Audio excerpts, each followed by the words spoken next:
good. Shalom, shalom. First and foremost, we want to give all praise and glory unto Yahweh, Ba'ashem, Yahushai, Ba'ashem, HaKadosh.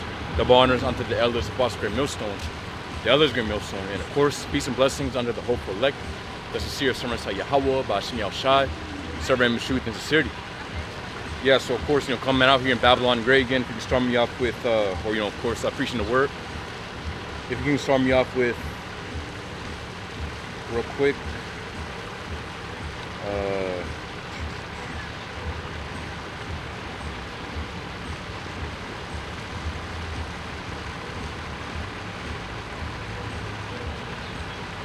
just give me Isaiah, or give me Joel chapter 2 and 32.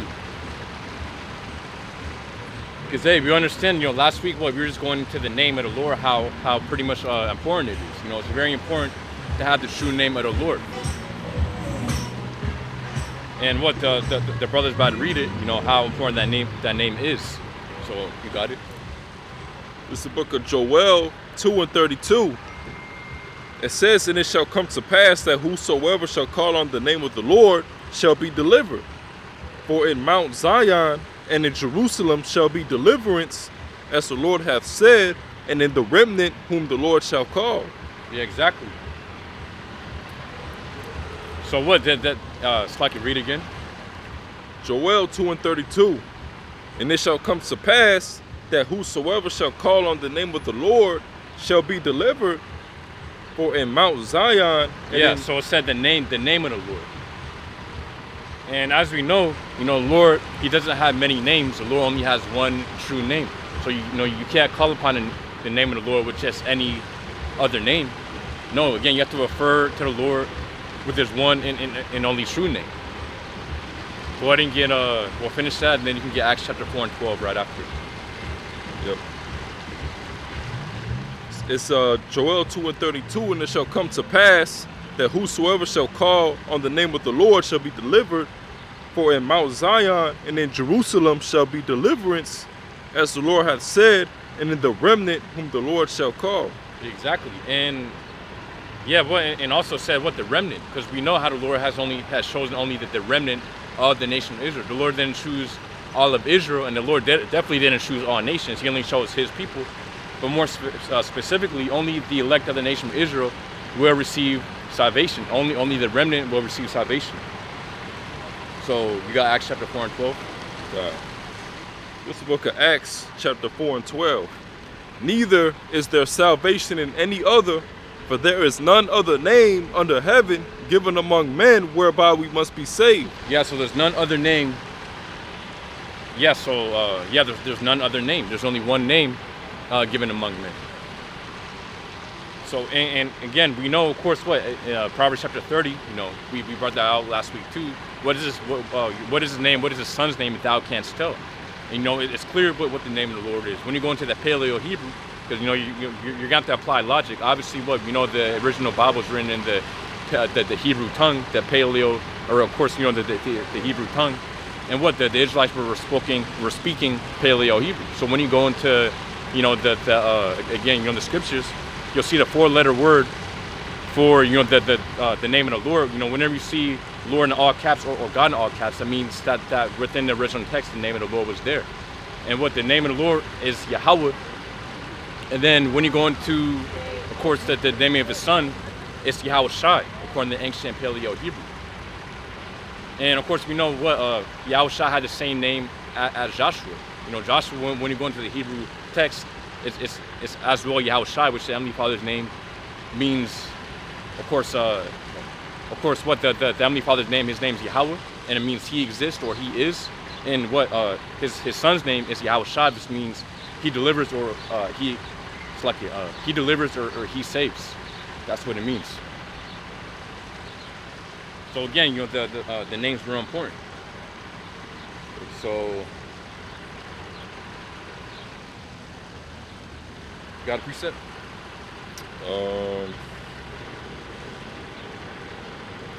No, not yet. Come on, then you can go ahead and get Revelation 19 and 11. All right, go on.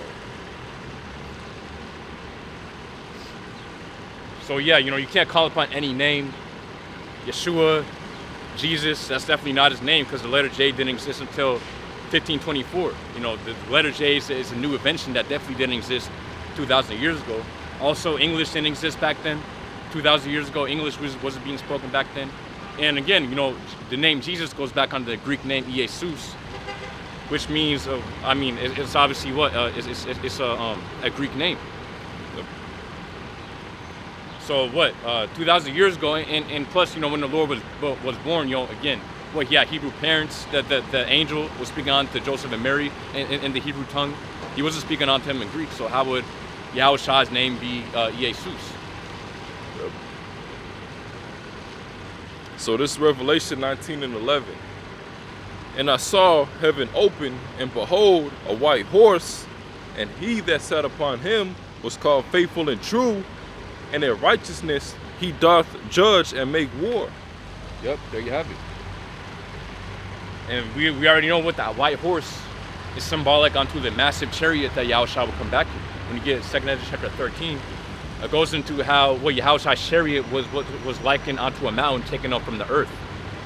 You know, in Apostle Dahar, you know, pretty much did the comparison of, you know, taking up Mount Everest out of the earth, and you know, you'll imagine how massive that is.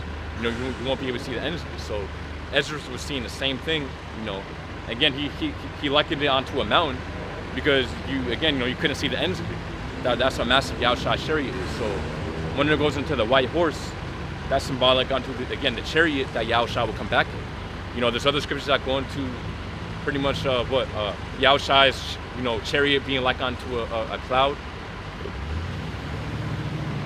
So hey, that's what Yahushua's going to come back in. And read the sentence after. Yep.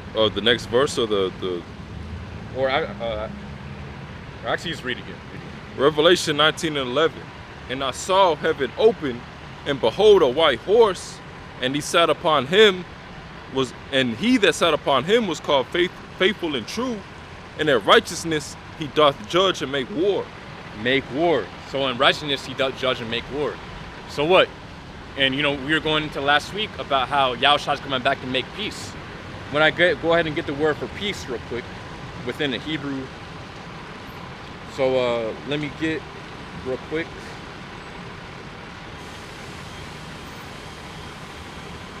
So let me just read this real quick. It says, whoa. Okay, y'all get this. So it says Joshua chapter 10 and 1. Now it came to pass when it says Adoni-Zedek, king of Israel, had heard how Joshua had taken Ai. It says and had utterly destroyed it.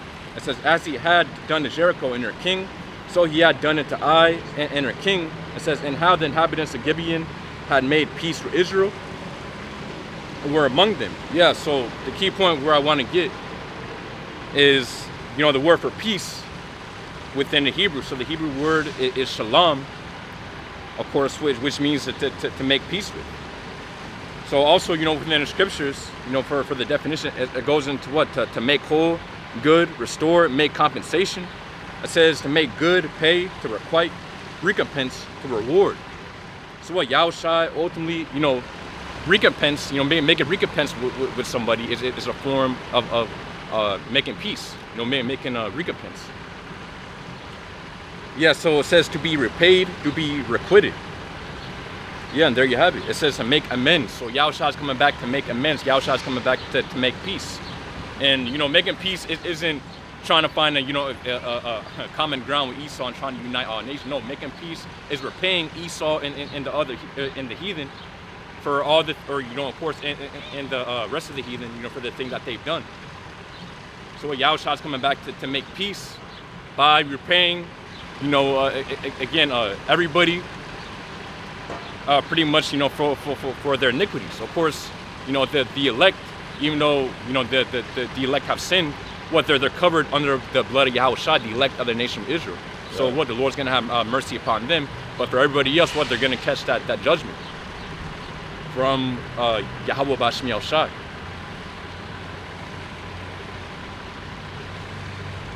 So, John, you can, so yeah, and what also the scriptures say how the Lord is a man of war. So again, the Lord's coming back to make war. He's coming back let me get real quick. I'll read Revelation. You can stay there. I'll read Revelation chapter 2 and 26. It says, "And he that overcometh and keepeth my works unto the end, to him will I give power over the nations." It says, "And ye shall rule them with a rod of iron, as the vessels of a potter shall they be broken to shivers, even as I received of my Father." Yeah, so that's what Yahushua is coming back with the world inwardly called Jesus. What Yahushua is coming back, what to deliver his people. I mean, first and foremost, the elect of the nation of Israel. And what? The Lord's going to set up, let me read it again. Revelation chapter 2 and 26, it says that he that overcometh, which is ultimately going to be the elect. It says, "And he that overcometh and keepeth my works unto the end, to him will I give power over the nations." Yeah, again, so for those who overcome, which again is going to be the elect, they're going to have power over the nations. When you get that word for power within the Hebrew, it's the Hebrew word mashal, which means to have dominion over and to rule over. So yeah, you know what? Ultimately, the elect are going to have power over the other nations. The elect of the nation of Israel are going to have power over the other nations. And of course, Israel as a whole, you know, are going to have power. But again, the rest of Israel, since they won't receive salvation, they're going to have to be, you know, restored and come back within the kingdom of heaven. So it says, Revelation chapter 2 and 27, and it says, "And he shall rule them with a rod of iron. As the vessels of a potter shall they be broken to shivers, even as I received of my Father." Yeah, so they have a meaning. It's going to be a hard, rigorous rule. You already know when you get the word for rod within the Greek, rhabdos, it goes into, with a rod of iron, indicates the severest, most rigorous rule. So yeah, that's what's going to happen. You know, ultimately, again, you know, the Israelites are going to be given the rod of iron, and you know, we're going to be ruling over the nations with what very hard, rigorous rule, as it says right here, the severest, most rigorous rule. That's right. Like, you got certain Israelites that believe, you know, the heathens won't go into, you know, chattel slavery, you know, so to speak, which that's the type of slavery they're going to be in, right? You know, as a possession, you know, as something inherited, as an inheritance, because the heathens are an inheritance unto, you know, the nation of Israel, man. All right, and they got to pay for what they did unto our people. You see? Go ahead. Yep. So it says Obadiah chapter 1 and 15. It says, "For the day of the Lord Yahweh is near upon all the heathen." It says, "As thou hast done, it shall be done unto thee. Thy reward shall return upon thine own head." So again, all the heathen are going to receive. Hey, bro, you gotta get your hands off the sign. Yeah. Oh, sorry. Keep a little distance. Keep a little distance. It says Obadiah chapter 1 and 15. "For the day of the Lord Yahweh is near upon all the heathen. Yeah, you good. As thou hast done, it should be. It says, as thou hast done, it should be done upon. It says, unto thee, thy reward shall return upon thine own head." So yeah, the Lord's coming back, and as it says right here, what the day of the Lord is near upon all the heathen, meaning, again, everybody who came against the nation of Israel are going to catch that judgment, man. Which is what ultimately are the heathen. You know, they, as the scriptures say in Psalm chapter 83, you know, the Lord was, or Slakia, the nations are confederate against the nation of Israel. It says Obadiah chapter 1 and 16, "For as ye have drunk upon my holy mountain, so shall all the heathen drink continually. Yeah, they shall drink, and they shall swallow down. And it says, and they shall be as though they had not been. But upon Mount," it says, "but upon Mount Zion shall be deliverance, and there shall be holiness, and the house of Jacob shall possess their possessions." Yeah, there you have it. So, as we know, what the scriptures say, how, you know, we're going to possess all these other nations as well. Isaiah chapter 14 and Isaiah chapter 14 goes into how, well, ultimately, what for, of course, you know, the Israelites, which, you know, we are captives, and, you know, we are oppressed under these other nations. What's going to flip upon them? So what, they're oppressed under us, and what they're in captivity under us.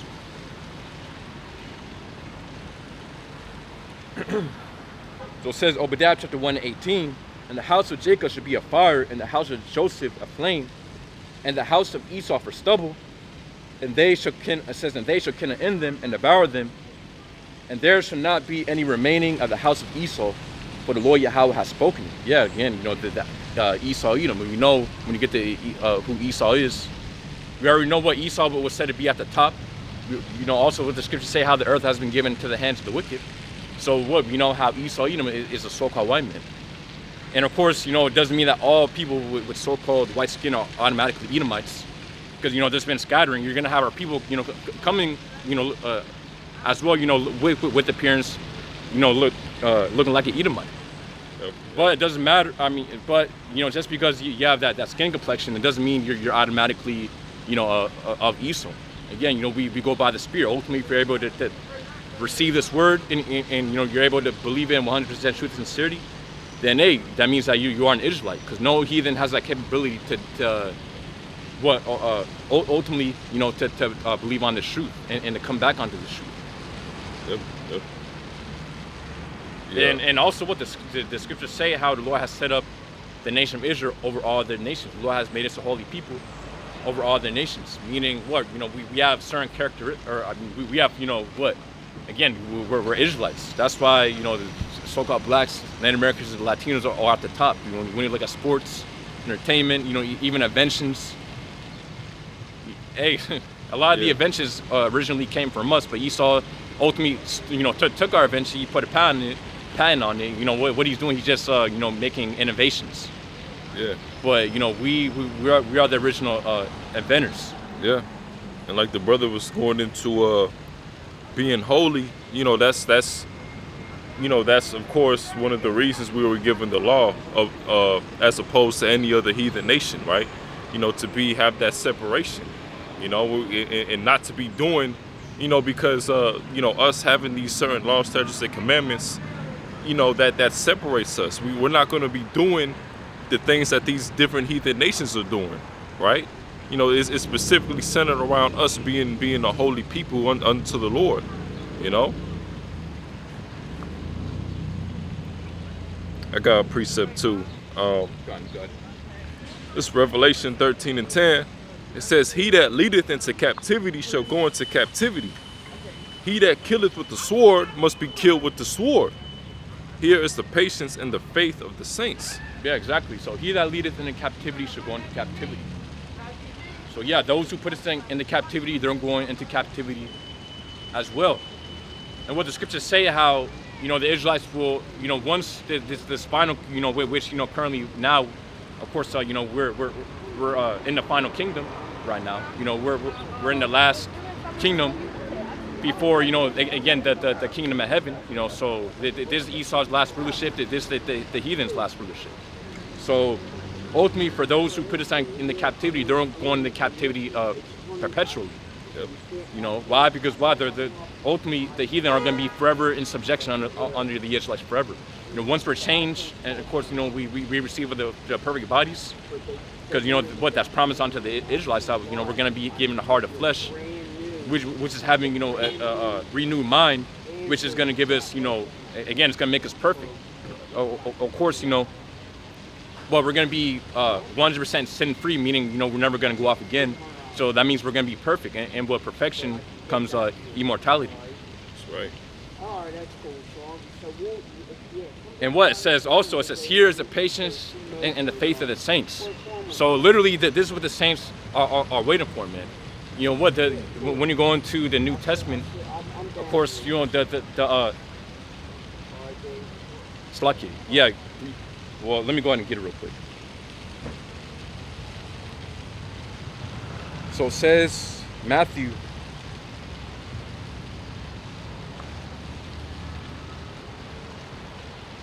let me get this. I got some in the meantime. Yeah, kind This is the book of Psalms 50:5. It says, "Gather my saints together unto me, those that have made a covenant with me by sacrifice." So, you know, just going into, you know, who those saints are, you know, we know that it's the Israelites. All right, which people made the covenant by sacrifice with the Lord? You know, it was the Israelites. You know, as we just went into, right? You know, the law, statutes, and commandments. You know, that's one of the things that separate, you know, Israel from other heathen nations, man. All right, that was something that was only given, you know, to the nation of Israel. Okay. So it can't be talking about, you know, all the heathens, you know, any heathens at all, you know. Yeah, Khan.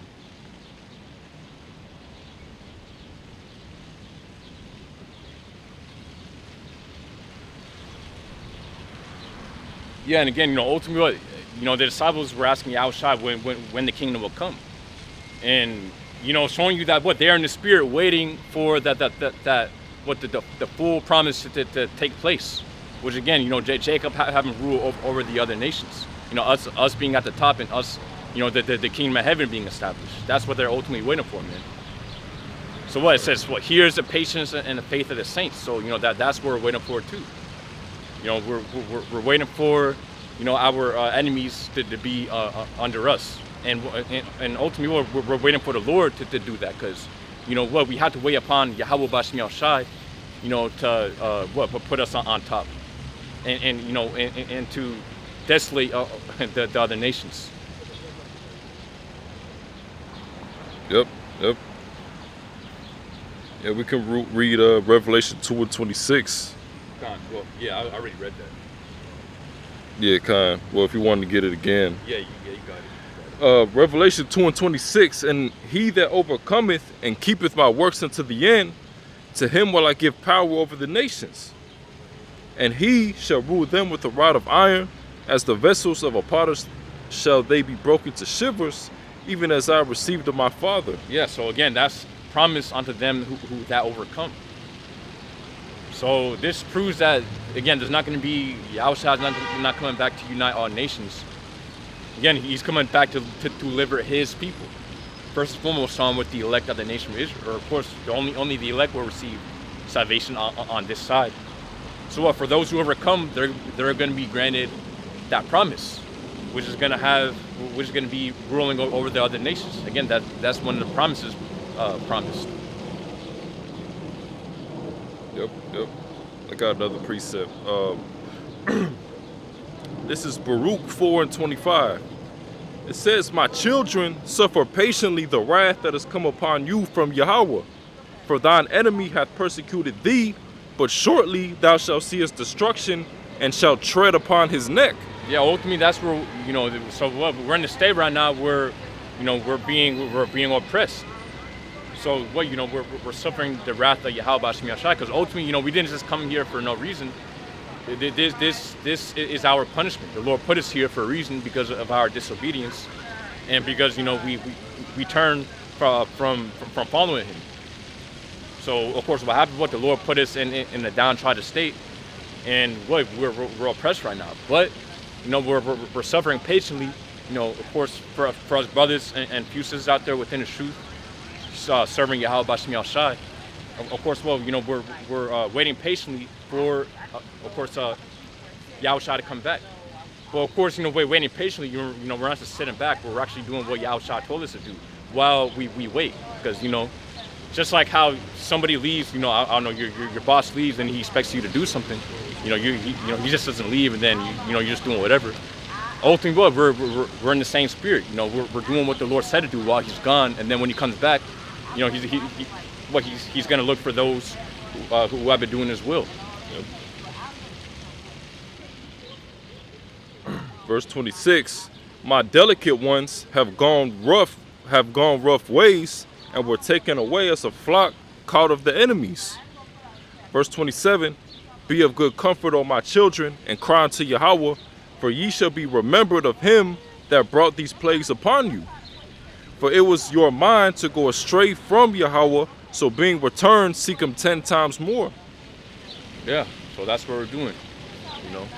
And, you know, well, we all came out of the world, you know, we all came out of wickedness, so we're seeking the Lord 10 times more, you know, especially, you know, what again, you know, all the suffering that the Lord has put us through, you know, we're seeking Him 10 times more, so that, you know, what He has mercy upon us.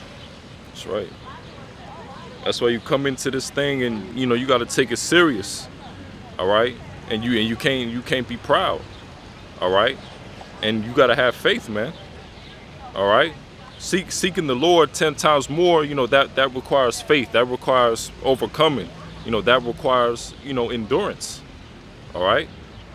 You know, and the Lord He's going to put us through, you know, fiery trials, right?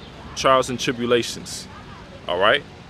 You know, but ultimately, you know, due to our faith, you know, we're still gonna, you know, cling on to this truth, cling on to this faith that we got, man. You know, and then ultimately, you know, we know that the reward for all that is what? Salvation. All right. You know, and that's the, you know, the whole point, you know, of us coming out here on the highways and hedges, because, you know, we're seeking that salvation. You know, we're not saved from anything yet. You know. And we know that the only way, you know, for us to get out of this hell, you know, is to receive that salvation. You see? Verse 29, it says, "For he that hath brought these plagues upon you shall bring you everlasting joy with your salvation."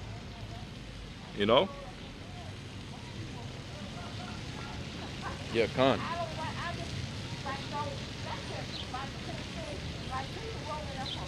It says Luke chapter 12 and 42.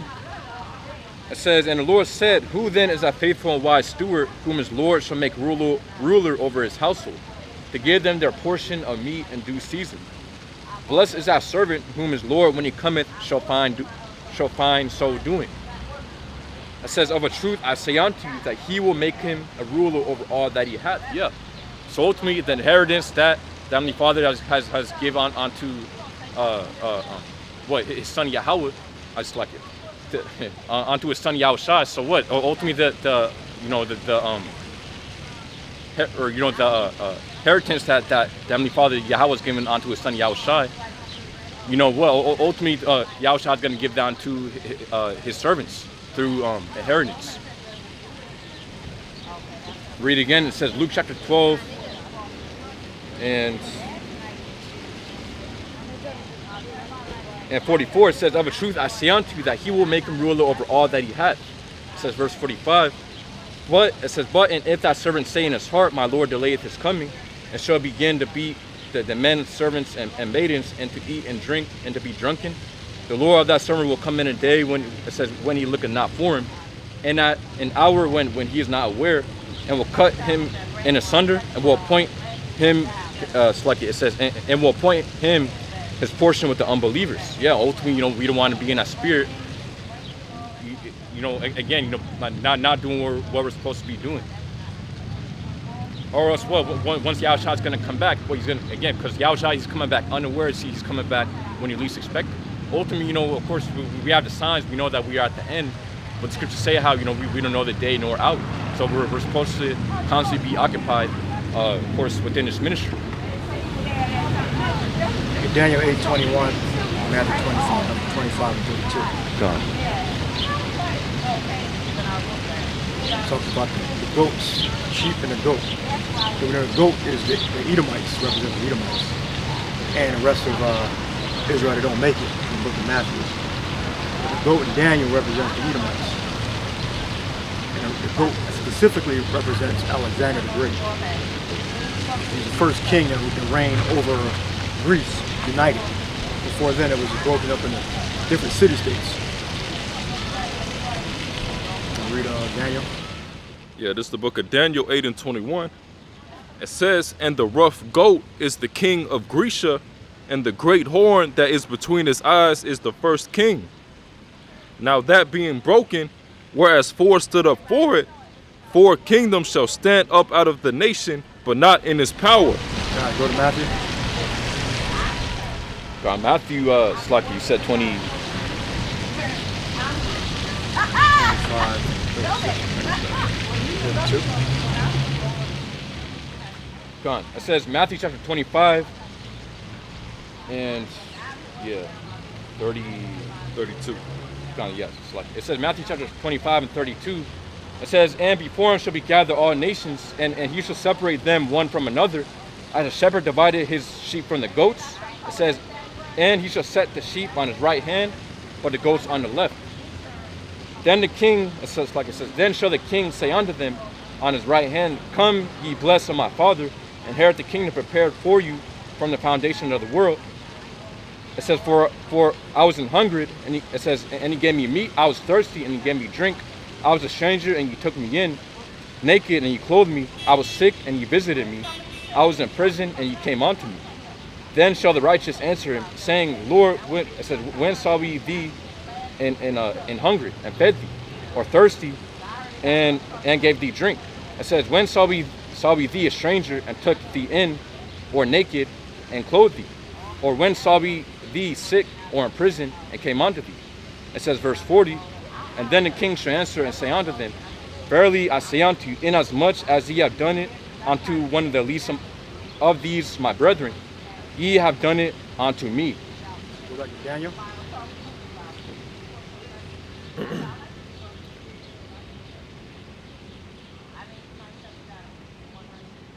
This is the book of Daniel 8 and 21.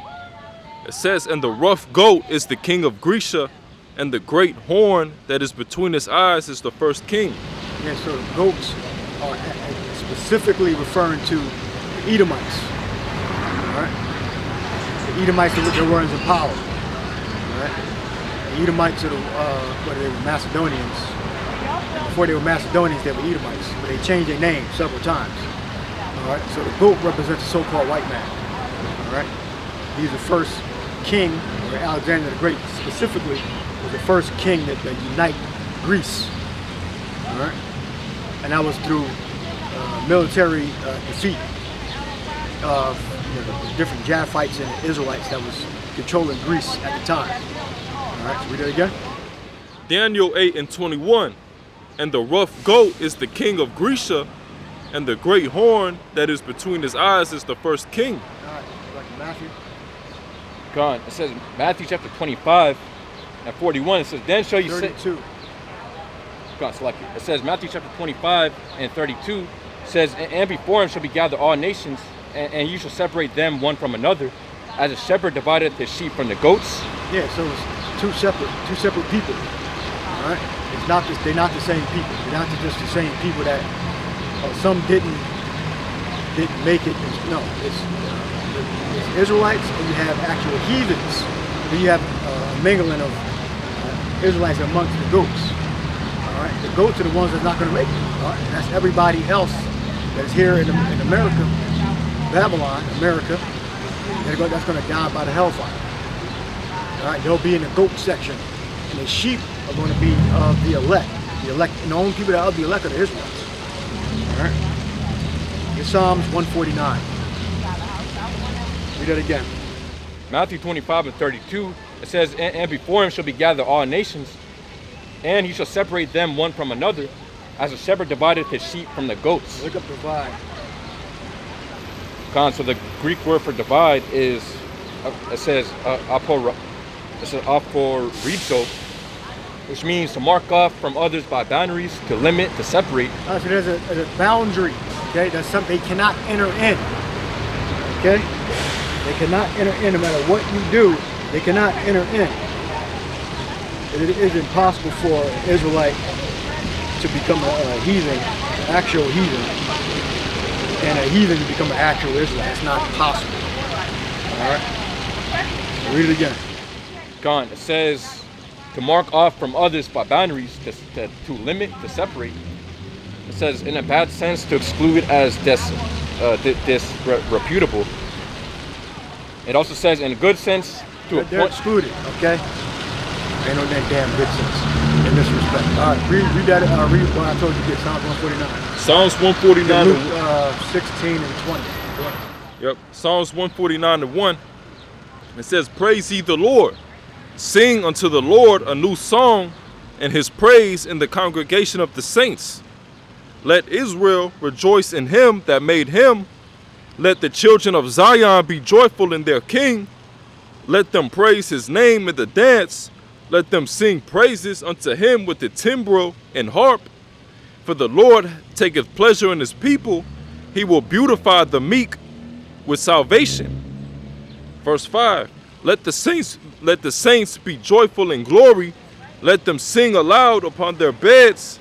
Let the high praises of Yahweh be in their mouth, and a two-edged sword in their hand, to execute vengeance upon the heathen and punishments upon the people, to bind their kings with chains and their nobles with fetters of iron.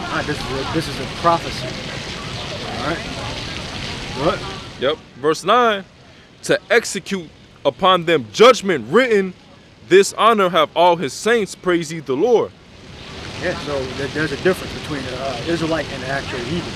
There were time periods where we had alliances and let's say neutrality between the nations, but this prophecy has not come to pass yet. All right? You had the 40 years of peace, I believe, for King Solomon. All right? So obviously, but Solomon wasn't bringing people into change, nations into change. He had alliances with other nations. Because his reign was a peaceful reign. All right, for the most part. All right. So this prophecy did not come to pass. David prophesied. I like to say Solomon David. I don't know if you say that in the heading. But what does it say in the heading? Same thing in the heading. Or it just goes into the precept. Yeah, it just goes straight into it. Read Luke. Luke 16:20, it says, and there was a certain beggar named Lazarus, which was laid at his gate, full of sores. Where are you starting from? 20. It says, and there was a certain beggar named Lazarus, which was laid at his gate, full of sores. It says, and desiring to be fed with the crumbs which fell from the rich man's table. Moreover, the dogs licked. Like it says, moreover, the dogs came and licked his sores. Dogs of the other nations. Read it again from the top. Gone. It says Luke 16:20, and there was a certain beggar named Lazarus. Lazarus represents the Israelites. Our people, all the tribes. Go ahead. It says, which was laid at his gate, full of sores, and desiring to be fed with the crumbs which fell from the rich man's table. Moreover, the dogs came and licked his. Rich man and the Edomites. What? Moreover, the dogs came and licked his sores. And it came to pass that the beggar died and was carried by the angels into Abraham's bosom. The rich man. The Israelites going to the kingdom. What? The rich man. Abraham's bosom is the kingdom. All right. What? The rich man also died and was buried. That's what Esau and Edom going into slavery. Right. Well, transferring to slavery. Slavery's about to come up. Luke 16:23, and in hell, it says, and in hell he lifted up his eyes, being in torments, and seeth Abraham afar off, and Lazarus in his bosom. And he cried and being in torment, meaning Esau, Edom in slavery, and seeing Abraham and the rest of the Israelites in the kingdom, all right, enjoying, all right, meaning that they're going to be the Edomites, the rich man is going to be in slavery under Lazarus' people. All right, Al-Azhar, I believe that is. Go look it up. Gone. Luke 16:24, and he cried and said, Father Abraham, have mercy. It says, have mercy on me, and send Lazarus that he may dip the tongue of his. Now this is the explanation. All right, this is not going to happen. All right. Well, Esau might be crying out saying, have mercy, but it don't matter how much he cry, he's still going to serve his full punishment. And the scriptures say double. So the rich man's going to pay double. He can cry if he wants, but go ahead. It says Luke 16:24. Yeah, Esau is definitely going to be crying. He's going to turn into a bitch that he is. He's actually going to start working. It says Luke 16:24. And he cried and said, Father Abraham, have mercy on me, and send Lazarus that he may dip the tip of his finger in water and cool my tongue, for I am tormented in this flame. Yeah, see how Donald Trump administration is angry how the other nations taking advantage and not paying a fair share in the European Union, NATO and different trade and taxes and tariffs. The other nations not paying their fair trade. How the Americans or Trump, they're pissed. They're not getting a fair deal. All right? Because Donald Trump and the Trump administration, they're not ignorant on the cost of things. You know, and who benefits, to whose benefit. All right. The people that don't understand, they're ignorant. All right. This is why most Israelites are ignorant. They don't understand what they're missing. They're living in pure ignorance. So they believe they're actually in heaven. This is not our heaven. This is our hell. This is our mediocrity. All right? It's a demon. That's a big demon. Devil. What? Luke 16:25. It says, but it's like it says, but Abraham said, Son, remember that thou and that Jackass. He's not going. Just fucking go, you jackass. He don't have to go. Bro, Demon. what? That's a demon, man. This is so. He's trying to let the guy go, and he's been beeping in the middle of the fucking block for this guy to go across the street. This jackass stops in the middle of the street to let the guy go. The guy can just wait till his light. It was a damn red light. He was honking all the way. Yeah, all the way to the down. middle of the fucking block. The handicapped guy is standing on the sidewalk, looking at a red light. Spirits. This is overly trying to be accommodating and getting fucking acting, trying to be accommodating to other people. That's a spirit. That's a deep demonic spirit too. All right, continue. So it says Luke chapter 16 and 25. But Abraham said, "Son, remember that thou in thy lifetime." 24. 24. It says Luke 16 and 24. And he cried and said, "Father Abraham, have mercy on me, and son Lazarus, that he may dip the tip of his finger in water and cool my tongue, for I am tormented in this flame."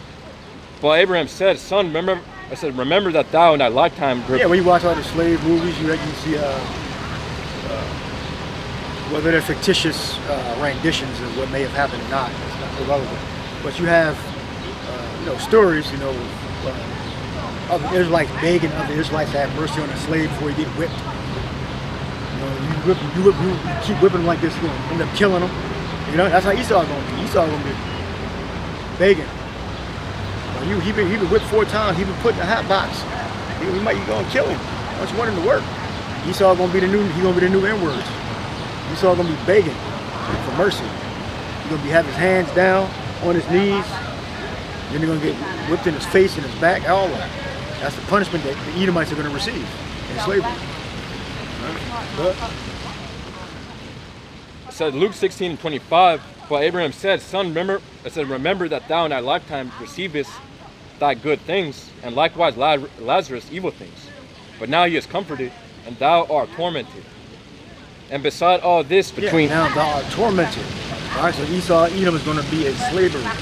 And now, if this was an actual hell, like a burning hell, get the guy on camera. Come on, camera. Yo. Oh, sorry. No. Look, please pay attention. All right, you need to be quick on that camera. You need to be looking around.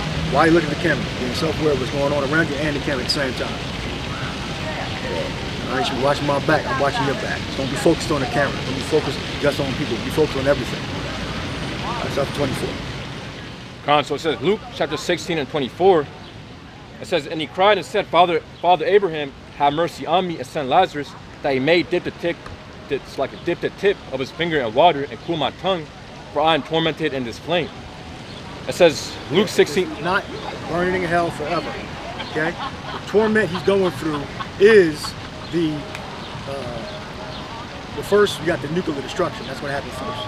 Then you're going to have him actually in slavery. All right? In slavery, getting his back whooped, not reaping what he sowed. All right? Man, he's going to be in the fields pulling the crops up, but he's not going to benefit from the production of the field. He's going to see his family getting destroyed, getting put to death. He's going to be seeing his land taken over by the tribe of Judah. All right? He's going to see his riches come to nothing. All right? And the ignorance of our people, they actually believe they're in a quasi heaven, because they can go to work, they can eat bad food. Their ignorance is bliss. All right? They don't understand what they're actually losing. All right? So they're basically in the so-called matrix. They're sedated, they're mentally sedated. They think this is how life's supposed to be. You had problems paying bills sometimes, then you come up. Sometimes you get ahead, sometimes you don't. Because we are a royal people. All right? We're not supposed to be living like this. I continue reading. It says Luke 16 and 25. But Abraham said, "Son, remember that thou in thy lifetime receivest thy good things, and likewise Lazarus evil things. But now he is comforted, and thou art tormented. And beside all this, between us and you, Now he is comforted, and now thou art tormented.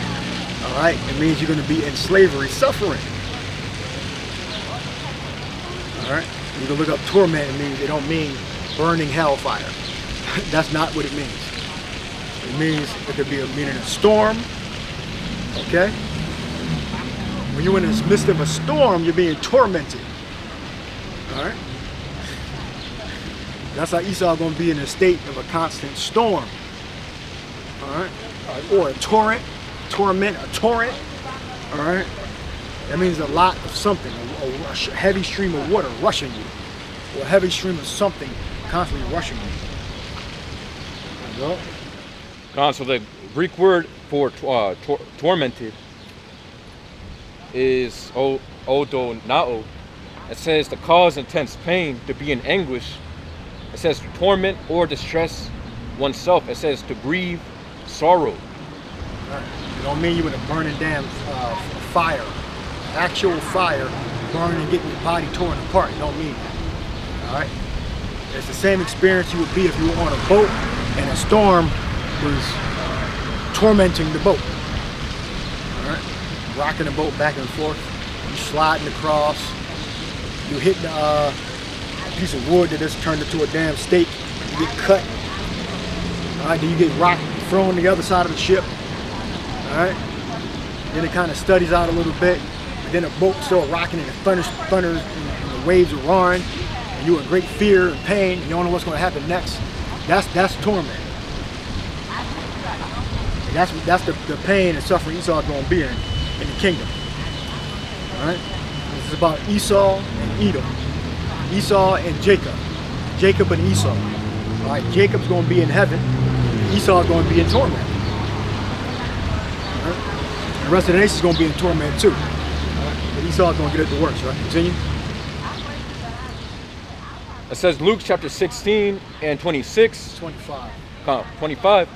It says, but Abraham said, Son, remember that thou in thy lifetime receivest thy good things, and likewise Lazarus evil things. But now he is comforted, and thou art tormented. Right. And beside all this, between us and you, there's a great, let me read again. It's in Luke chapter 16 and 26.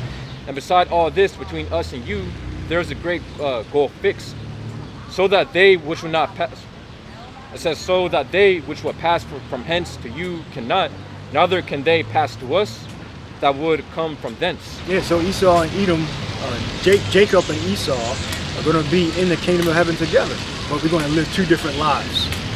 All right? Way two different lives. Esau is going to be subjugation to the Israelites. Esau is going to be subject to the Israelites, to Jacob. All right? And Yahweh Shah said, besides us, it's a great gulf fix. That means it is impossible for the pain and suffering to transfer to Jacob. All right, 26 again. Luke 16 and 26, and beside all this, between us and you, there's a great gulf fixed, so that they which would pass from hence to you cannot, neither can they pass to us. You got these stupid ass Christians that believe that that Yahweh Shai is going to be looking with the image of the Church of the Borgia, looking at the Edomites in hell. It's just fucking devil. He gonna astral project himself in the fucking hell. You're gonna be seeing this picture. Esau gonna get torn apart a billion times a second. In Church of the Borgia, that's what this guy is. Church of the Borgia. It's not the Lord. These stupid ass people are so fucking willingly ignorant. Willingly ignorant. This is a blasphemous image. Which means slander. This dude's a fucking crook, the devil. Alright, so the Lord astral projected himself into hell. Rendition in this side. This is just a rendition. Alright? So the Lord astral projected himself into hell. He peeked his head in. Just to talk to Lazarus when he called, not Lazarus, to talk to the rich man when he called. So that means the Edomites, the so-called white man, are going to be able to call on the name of the Father and the Son for questions. You take like question and answer time. You're going to be able to call out of hell. You're going to be able to call because it's a parable, you dumbasses. All right, it's a parable of the condition that Esau, the rich man, is going to be in, and Jacob, the poor man, Lazarus, is going to be in. It's a parable. All right? So the rich men of this world, they're going to be suffering. And what? 99% of them are what? Edomites. And they're in power because of, like say, the Moabites. They're in power because of Esau. All the businesses are linked to Western products. All right, or they're selling amongst themselves. All right, but the reason why the Chinese are so great today is because of manufacturing of to Western countries and to other countries, to Eastern countries. That's why the Chinese are great today. So it's really the so-called white man's the center of it. Let me get the devil back up. Now people, they understand in pictures. Got precept. All right, El Diablo, Jesus es negro no blanco. Jesus is a negro no, not a so-called white man. It says Jesus as negro no blanco. This word is a made-up word. It's not even this is a Greek Latin phrase. Jesus. All right. Now, 500 years ago, they were saying Jesus. They wasn't saying Jesus 500 years ago. You look up the and they actually have records of that. That can actually be proven. You can prove it. There's evidence. They wasn't saying. First of all, the J didn't even exist. All right. There's no J sound in the classical Latin or Koine Greek. The ancient Greek. There's no J sound in the Greek or in the Latin. When you say Julius Caesar, it was Julius Kaiser. Okay, which Julius goes back to the Greek. All right, which I believe it means like beard, use a beard, a woolly beard. Julius means woolly beard. Okay, we look it up. Go from the Latin to the Greek, and then you break the words, the parts of Julius down, and it goes back to woolly beard, a woolly beard, roughly. So. Yeah, the ancient Greeks and Romans know about woolly textures of hair. Yeah, because you had segments of their population that had woolly beards. What the Japhites, some of the Japhites may have had woolly beards, and you had Israelites that were imported into the land of the Japhites amongst the Greeks and the Romans. They had their own sections, all right, especially among the Greeks. So they knew about woolly hair. So why would they have a woolly beard, woolly hair? So why would they have a word, Julius, if all the people were so-called white people that had this long, flat hair? All right? Yeah. Because amongst the Greeks, you had certain the tribes of the Greeks had woolly hair. They were so-called black men. All right, that left probably 1500 BC, or from the time of the wilderness, the first salvation. You had Israelites going all over Europe, so-called Europe. That's a modern term. Europe too. You guys, you read something? Yeah, Khan. It says the name may be derived from Greek. What are you talking about? Oh, it's like Julius. Julius. Yeah, Julius. Khan. It says Julius' name may be derived from Greek. It says Iolos, or how do you say it? Julius. The iota goes back to the Yah. Okay, gotcha. Okay? Yeah. And it's pronounced with a Yah. Julius. Done. Julius. It says literally downy beard. And when you get the word or downy beard definition, it says things that are downy are very soft and fluffy. So I guess it's downy bearded. All right, that's right. You go to when the Lord said not one jot or one tittle should anywise pass from the law, it gives you the information on the Y and the I. All right. Jot. Look up jot. J-O-T. And it tells you about the Greek. It goes as iota, and it goes back to Yah or the Hebrew. It should say that now. gone. Jot, the smallest. It should say. Have a look up the law. Gone. It says Matthew chapter 5 and 18. It says, "For verily I say unto you, till heaven and earth pass, one jot or one tittle shall in no wise pass from the law, to all be fulfilled. So you have the word for jot. It says This is what it means to be who don't understand doctrine, them that are weaned from the milk and drawn from the breast. All right. Once you know the basics, this is stuff you got to know. All right. Or again, you're not going to build your faith. You can't build your faith if you don't know how the history works. All right. Go ahead. it says iota. Then you're gonna have to have people explain things to you all the time. Like yeah, one guy, every time the scripture would come out, he said, "This is what you're talking about," because he had no confidence, because he didn't know what the fuck he was talking about, and he shouldn't have been in the camp. Because he's basically a scriptural retard. He had to confirm everything. Every scripture that came out, it had to be confirmed by another brother, because he doesn't understand secular history. He don't understand the languages. And the languages give away the secrets. If you don't understand the languages, you can't understand any secrets. You're just on no basic, flat, surface dimensional doctrine. Go ahead. It says iota. The Hebrew letter yod, the smallest of, or that's the Greek. It says iota. In the Greek, the I is pronounced, well, it looks like an I, but it's pronounced iota. Iota. You pronounce it with the E sound. Iota. Go ahead. It says the Hebrew letter yod, the smallest of them all. It says hence equivalent to the. It says minutest part. Right. So the iota comes from the Hebrew yah. All right. And we know the Greek, all the Latin, Greek, it all descends from the Hebrew and the Proto-Hebrew and the Paleo. Go ahead. So go back into Julius Caesar. All right. And another thing, there is no C sound in the Latin. All right. It's always a hard K. You have a G and you have a C.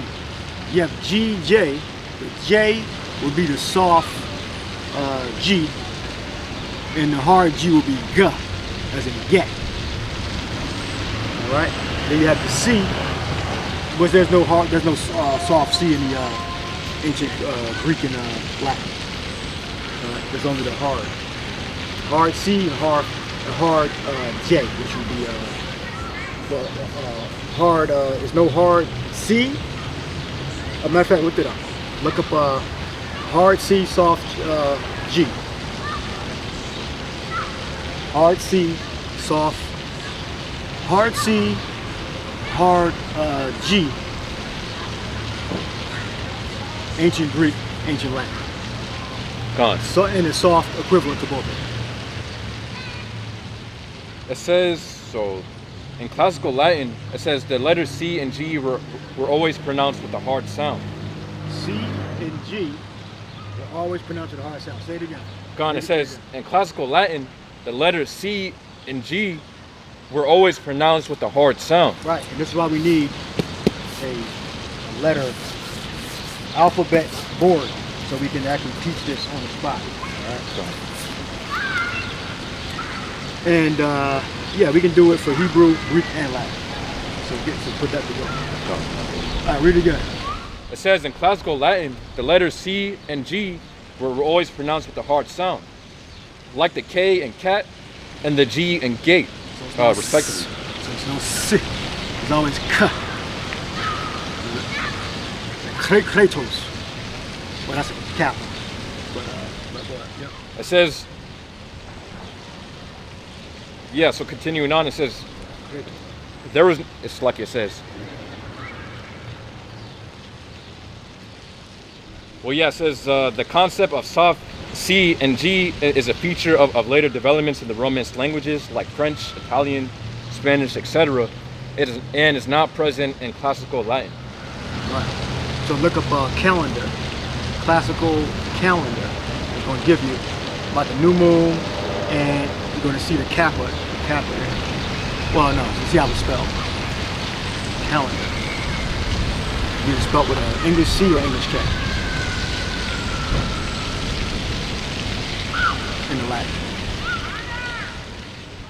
Gone. So it says the word calendar originates from the Latin word calendarium, which itself That's a K there or a C? C. It's a C. All right. So Well, actually, K. it's a K because Okay. All right. yeah. It's fine. Yeah. But in the modern English, it would be C. All right. But every Latin letter you see with the modern English C and K, modern English, they're both pronounced K, not S. Just for reference. All right. You can look up a host of words. Well, you can ask me that. I did it a couple days ago. Words that start with the modern English C that are pronounced K. Well, you can just, well, since we already know that, you can just put give me 5 words that are start with the letter C in classical Latin, and then but they're all pronounced K anyway. All right, not C. All right, so you can't be going around saying. So the point, what's the point? The whole point is you're not going to understand the pronunciation of the Lord's name. All right, if you don't understand how the languages work in the past.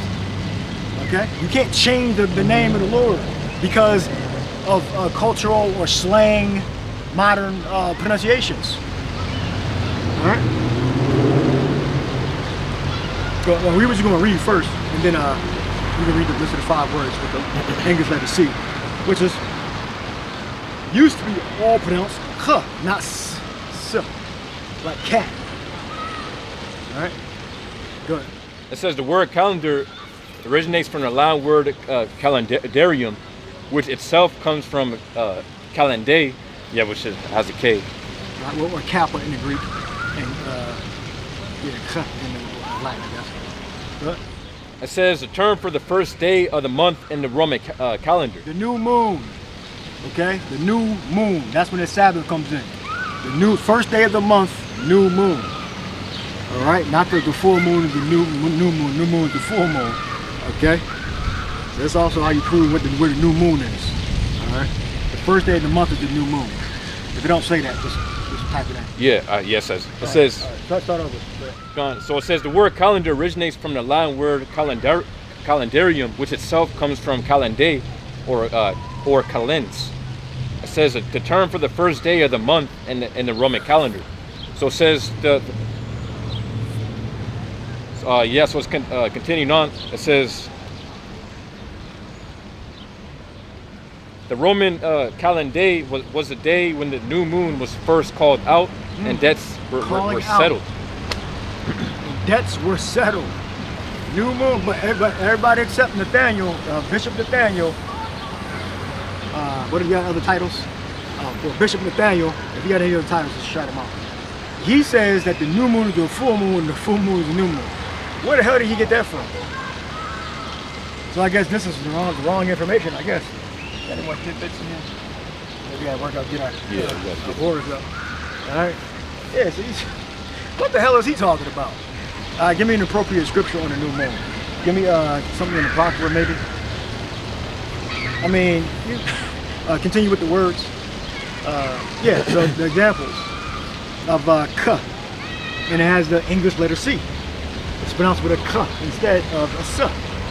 So you would say Cicero, right? All these Italian words start with a C. You would say you would say K in classical Latin. All right. So the Jesus is not the Lord. It's impossible for Jesus to be the Lord's name. Impossible. It's classically impossible. It's coinly, it's not possible. All right, for the Lord's name, and the Lord's name don't change. That's talking about Satan. Satan has many names. Well, there's Satan and the devil. All right. Yeah, Khan. It says here are 5 words that start with C in classical Latin. It says caelum, which means sky or heaven. It says C or civitas, which is state citizenship. You can tell to put it right next to it too. But that's Khan. It says break it down. Khan. It says corpus, meaning body. Curia, meaning senate, house, or court. It says concilium, meaning plan or council. Yeah. And all have letter C. What we interpret as letter C in English. All right. What the apostles used to say, English is I get one of the brothers that he used to teach with. He used to say English is a bastard language. You know, and it's it's an American British culture. All right, but it's not original. It's nowhere. What the hell is this guy doing? This Mini Cooper. What that? Here. We get it just reverse, but I guess I was no traffic. I guess. A lot of spirits out here today. Yeah. I mean, there's plenty of fun. You just run around the block. But, good. Just more. That was it. Yeah, or it's a little more. So I asked, how do you pronounce? So yeah, each one it starts with K. So Kalum. It's classical Latin, Yep. not modern Italian. Now get the modern Italian next to it.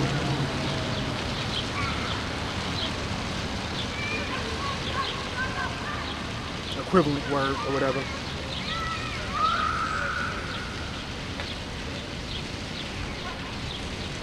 This is how you build your faith. You build your lexicon, so to speak, on words. Is we don't even have to directly talk about the letter J. We can get into that next. We can talk about words around it and see the change from classical time, and we'll get dates too on classical versus modern and all that stuff too. You can ask us that. All right.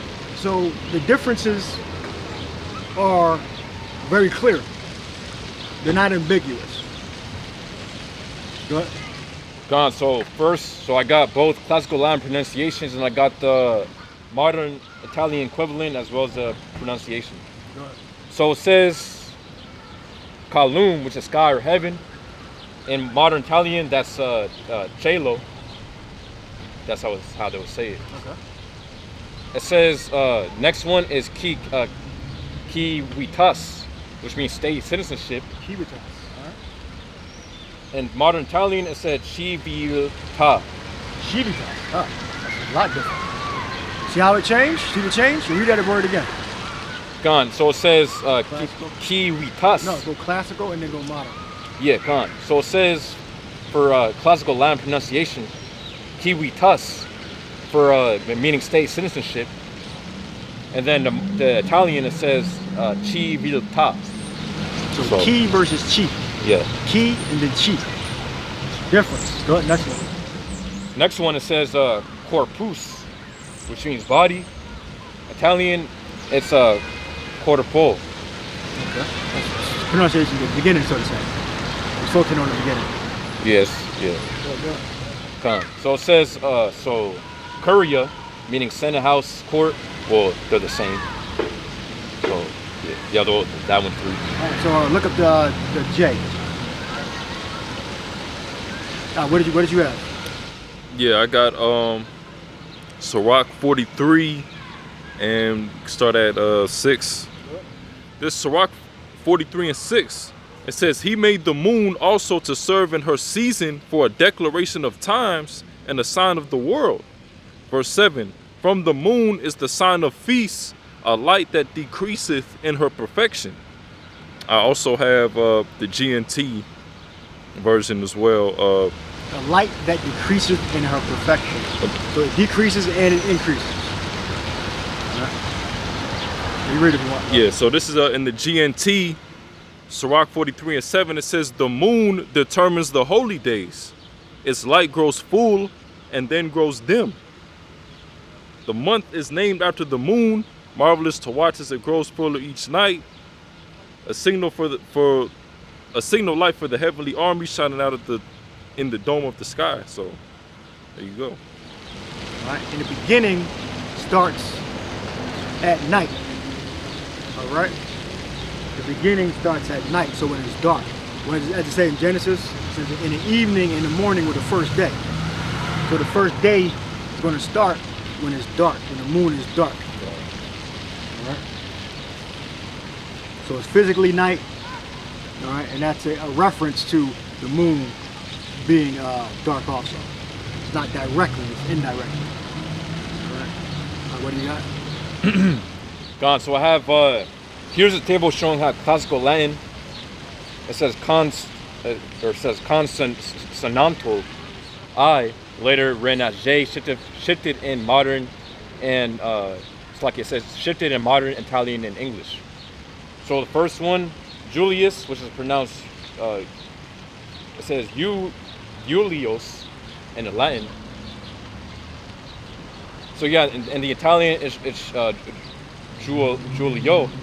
All right. And of course, English is Julius. There you go. Difference. Notice the ya sound. All right. And the character there is an I or iota in the Greek. Or iota, excuse me, iota in the Greek. What? It said next one is Jupiter in the Latin. Jupiter. Italian is Giove. And of course, English is Jupiter. So, And yeah. I believe it's Uranus in Greek, I think. Yeah, go ahead. And then what's got sky? Sky. No, what you just read? Oh, no, that was a Jupiter. Jupiter? God. Oh, no, oh, Zeus. That's Zeus. That's Zeus. There's Zeus in Greek.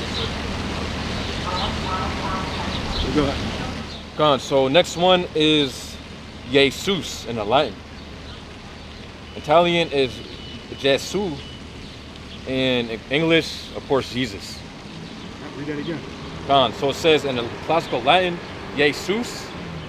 Modern Italian, Gesù or Gesù. In modern English, it says Jesus. And in Greek it would be Jesus. Alright? So Jesus. And Jesus is not his name. How you say it in Spanish? Jesus. Jesus. Jesus, yeah. H, you got the J, and you got the Y. And then you got the proper pronunciation of Yahweh Shai. Right? Yahweh Shai, Jesus. Yeah, Jesus. Jesus in the classical Latin. Right, continue. So next one is it says Ya no it says Ya no Arios. It's kind of hard one. It says Genayo, and in the English January, so that's for January. Classical Latin Ya no Arios. Ya no Arios. Ya no Arios. All right. Good. Next one is for justice.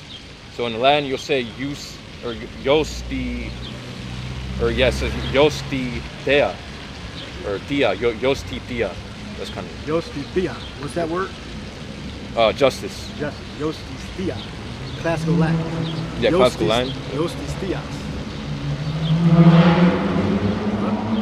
Next one, it says modern Italian pronunciation, giustizia, or justizia. Yep. English. English, justice. Justice. So there's a difference. So Y was used in the Latin because there was no J sound in the Latin. All right, that was the point. All right. Anything else you want to add? That's beyond the words. Gone. So it says key patterns. Latin, always a Y sound. It says for consonantal I.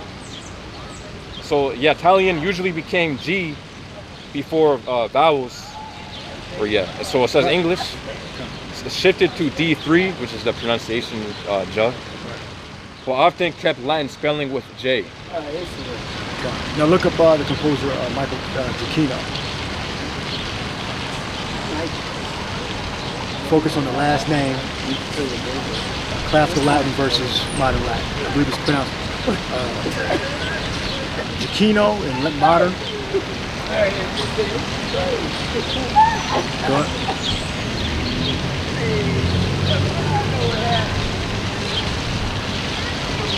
And Latin, I believe it's the hard. It should be the hard J. And Giacchino. Oh, gotcha. Should be the soft. So that's soft G, modern, hard G, ancient, original.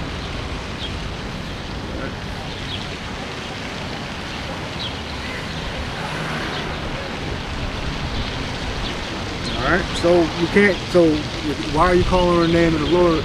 Because of the transformation of language. That's because that shows that you're not of the elect. Because the Lord's name traverses all time periods. All right? The last days of the scripture said that the spirit of life entered into them. And great fear fell upon them that saw us. All right? Got it? Yep. Kino? It's a hard name to remember. A lot of people always mess up his name. But go ahead. Modern, well, whatever you want. Sorry. Yeah, Khan. So yeah, so for it says so for the composer Michael, his last name is pronounced Giacchino. Giacchino, you see with a J sound, so that's a soft J.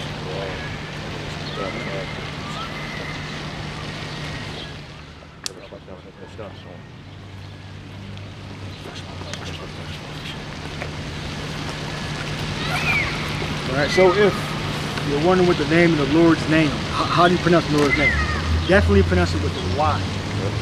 If you pronounce it with a J, that means you're willingly ignorant. Willingly ignorant. We've exhausted these letters right, over the past 20 minutes. So there's no reason for you to be saying, oh, it don't matter what the Lord's name is. Well, that's a personal thing. But we're talking about exactly scriptures. So it don't matter what the Lord's name is, that's something personal. That's totally separate from the truth in the scriptures. Personal shit you keep to yourself. I'm talking about what the Lord, what the will of the Lord is, and what the truth is. But the personal shit, that's not in the conversation. No, you got it? Yeah, Khan. So it says if you took Giacchino and read it as if it were a classical Latin word, the pronunciation would be completely different from the modern Italian one. So it says classical, or so it says modern Italian Giacchino, classical Latin Giacchino. Yeah, Giacchino. I believe you say it like that. Yeah, so the hard G, the hard G and soft G. When you say Jesus, that's a soft. When you say yeah or get, that's the hard. So the original languages were always the hard G, just hard G and J, not the soft. All right. So we went over 10 different names in the J, 10 different names in the C and K. It's always a hard K, not a S. All right. Ancient, modern, it can be soft or hard. All right. The K or the C. Ancient is always a hard K. Ancient always hard G. All right. Same thing with the V. You can go to the V next. It's the W. We go to it's windy, wiki, not bendy, vidi, vici. Yep. All right, go to I saw, I conquered classical Latin versus modern Italian. I was gonna, if I could add to the point directly, like you gotta understand too, the Lord's name was written in Hebrew. Hebrew characters like these, they have a pronunciation. So when you translate, you then translate it to from the Hebrew, right, to maybe to the Latin, from the Latin to the English, or like that. The English now has a different pronunciation of words, right? Just like the pronunciation of this in the English would be Jesus. The pronunciation of this though in Spanish is Jesus. Now, mind you, the letter is the same, but in the Hebrew, in the ancient Hebrew, these characters aren't the same, nor do they have the same pronunciation. So you can't put this in Hebrew to have it pronounced the same. This is a completely different alphabet. It's a completely different pronunciation. Just like you have different. You look at what's that called?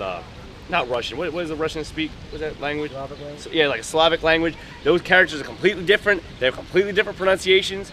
You know, so they don't translate, don't correlate. It's just easy to them to just focus on this name and make it mean something. Right. If it's properly translated, they would use equivalent characters with the same sound. Right. Exactly. That's how you properly transliterate something. Yeah. And some words can't. Sometimes they carry over. Sometimes they don't. Exactly. Sometimes they can't. Yep. So you get something like it, similar to it. Yeah, but it's not the real McCoy. Yep. It's not authentico. Yeah, and that's the difference between, like, because remember, a lot of English comes from Greek and Latin and stuff like that, so it's easy to translate Latin and Greek together. But you gotta understand, the ancient Hebrew is its own separate language, really, that's so far beyond, like, you know, the Latin and Greek. Prime exactly. Language. Yep. It's the pure language. Yep. Then you have variations of Hebrew that go back even farther when the characters start to change and all that, you know. Yep. So, back to when they in Adam and Eve time. Yep. You know, they have Proto-Hebrew, Yeah, but yep, still, yep. you know, Hebrew didn't evolve and Yep. Dialects evolved. change and stuff like that. Yeah. Yep. Pronunciations maybe Abraham's change a little time, bit. and then Abraham's time, Yep. it evolved into different kings, Yeah, judges, Davidic. you know. Everyone acts like slang is fairly new and stuff like that. Slang is like, you know what I mean? There's different like variations of certain words, certain meanings of words. Right. And then if you like unread, then they'll try to confuse you with those facts, you know. They'll try to take advantage of you because of your ignorance, you know. And had an argument about Aramaic and Hebrew. Like, okay, Aramaic and Hebrew are very close languages. With give me the percentage of differences between the Aramaic and Hebrew. Percentage wise. But then what Hebrew am I talking about? Oh yeah. So I mean, that can be a very layered conversation. Yep. You know, because coming out of Babylon, we were speaking Hebrew, but with a lot of Aramaic. All right. You went to Hebrew and Aramaic. Or we were speaking a certain percentage of Hebrew for a certain percentage of Aramaic. All right. Well, I've already looked it up. You'll see in religious services and practices, they're saying we were speaking Hebrew, and during the everyday languages, they say we were speaking more so with the Aramaic. That's just probably what you're going to get. But you might have to program it correctly to get the correct answer. Oh yeah, like they're saying like Spanish and Portuguese, close enough to recognize a lot, but different enough to cause misunderstandings. They're saying the same as like manner with the Hebrew versus Aramaic. That's what you want to write, the two equivalents between Hebrew and Aramaic. Yeah, like or a percentage or. Yeah, they said a percent. The vocabulary overlap is around 67% shared roots. 70. But like I said, the Hebrew they're probably I'd have to maybe, I don't know if you want the ancient Hebrew, but the Hebrew that they're probably referring to is the, you know, that Yiddish coming out of Babylon, the Babylonians were speaking dialect of Aramaic, so we adopted a lot of the Aramaic into our culture, into the language. So, what you got? Gone. So,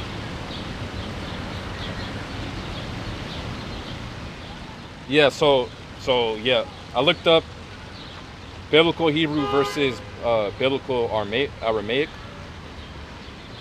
So it said overall linguistics similarity roughly 70 to 80%. Enough alike that a fluent Hebrew reader can often guess the meaning of Aramaic text with some effort, but not without confusion. It says the biggest hurdles are different vocabulary, slightly different grammar markers, and phonetic shifts. So that's what. All right, now give me the prophecy in Zechariah. Is that 13? Yeah. And 8. Or no, it's not. I'm not looking good. I'll turn the people to a pure language. Yeah, Zephaniah 3:9, I believe it is. 3? Yeah. Third chapter? I was thinking about smite the shepherd, sheep when he scattered, and then give Zechariah 13 to 8, or 13 to 7. So read language. Zephaniah 3:9 first. I got Zephaniah. You got Zechariah. Gone. You want Zephaniah 3:9 first, right? Yeah. Zephaniah 3:9 says, "For then will I turn to the people a pure language, that they may all call upon the name of Yahweh." And that's why I was saying earlier, like you have to go to the biblical text and then the biblical pronunciation there. That's why they get they'll say the biblical text, but then they'll get the transliteration wrong or the pronunciation wrong. That's where you get Yahweh from and stuff like that. Wrong translations or pronunciations, I should say. It says, read it again. Zephaniah 3:9 says, "For then will I turn to the people a pure language, that they may all call upon in the name of Yahweh, to serve him with one consent." To serve with 1%. All right, so you get Zechariah 13. Gone. So 8. Whatever we say. Zechariah 13 to 8, it says, "And it shall come to pass that in all the land, saith the Lord Yahweh, 2 parts therein shall be cut off and die, but the third shall be left therein." It says, "And I will bring the third part through the fire, and will refine them as silver is refined, and will try them as gold is tried. They shall call on my name, and I will hear them. I will say, it is my people. They shall say, the Lord Yahweh is my power." All right, so the pure language is going to be still like the Most High's name. And the Joshua's name. Is it the same in Aramaic and the same in Hebrew? Look it up. Joshua, put Joshua. They're going to try to do like funny business and shit with the characters. So don't say Jesus, even though they're the same exact equivalent. And the Greek proves that. Jesus, for both Yahweh Shai and Joshua. It says Jesus in it. Then they try to get funny when they go to the Hebrew. Aramaic versus Hebrew. Joshua's name. Go ahead. Gospel says, yes, Joshua's name is essentially the same in biblical Hebrew and biblical Aramaic. Though So there we go. So when the scriptures so if you try to say, okay, oh we spoke Aramaic, okay, we spoke Aramaic. Is the Lord's name the same? Brother just told you it was. So you got no effing excuses. None. We adopted a lot of Aramaic into the Hebrew because we were amongst the Babylonians that spoke the language, their dialect of Aramaic. All right. So we obviously adopted. So when it says, give me the scripture when it says the Lord is called in the Hebrew tongue. Oh yeah. Right? So is it talking about the Aramaic? Oh, it's talking about the Hebrew because the name of the Most High, the name of the Son, is still pronounced exactly the same. You got more on that or not? well, yeah, I think that's it. Pretty much it. I got the Hebrew tongue. So you can't say, even if it say in the corner, oh, this is talking about the Aramaic.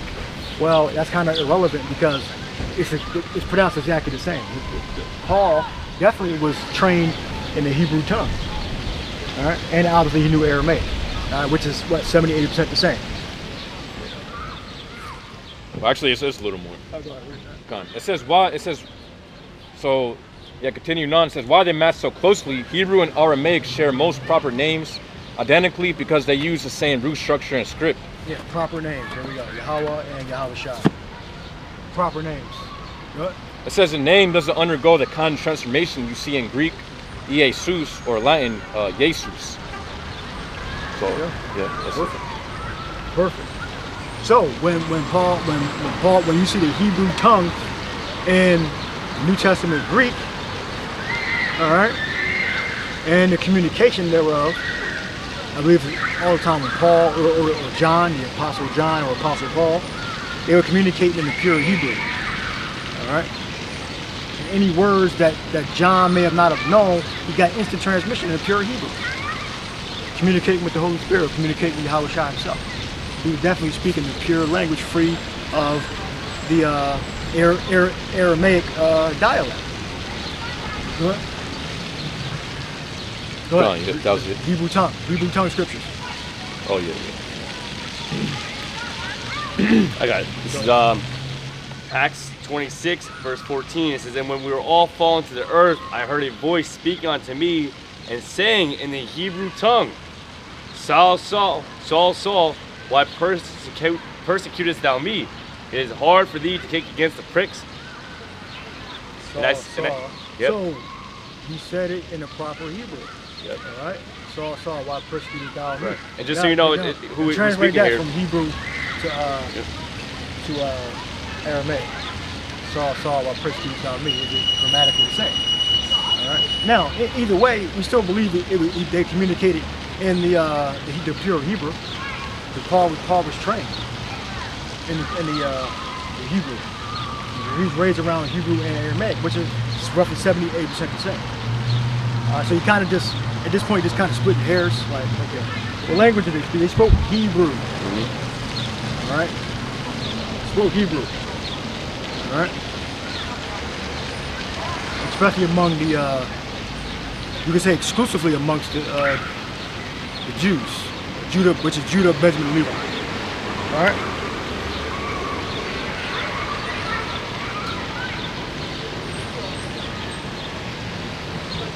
Okay. Yeah. We already proved that the proper names are the same. So Sha'awal, right? Sha'awal. Why persecutest thou me? And you go, I guess, ancient Aramaic and ancient Hebrew.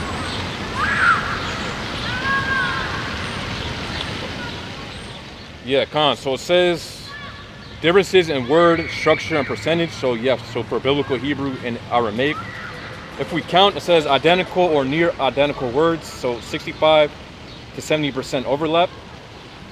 So let me see myself.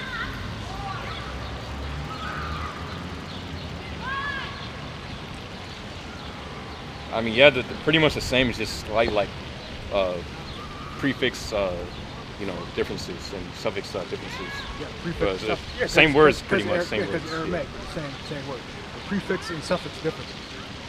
All right. Yeah, but it's pretty much the same though. Like it's just different, Structure. slightly different structures on the words, I guess. Now get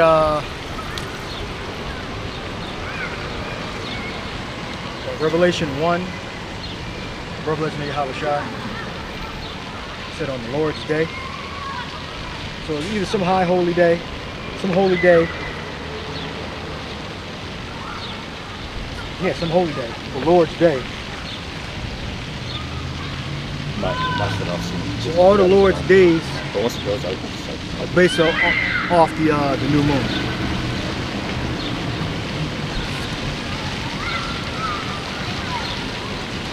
Revelation 1. It's Revelation 1 and 1. The revelation of Yahushua Mashiach, which Yahweh gave unto him, to show unto his servants things which must shortly come to pass, and he sent and signified it by his angel unto his servant John, who bear record of the word of Yahweh, and of the testimony of Yahushua Hamashiach, and of all the things that he saw. Blessed is he that readeth, and they that hear the words of this prophecy, and keep those things which are written therein, for the time is at hand. Right. Blessed is he that readeth. So you're not going to understand these things if you don't read. All right. You don't understand the differences and the similarities. All right. The differences and the similarities. So go to the book of Daniel. It talks about in the tongue of the Chaldees.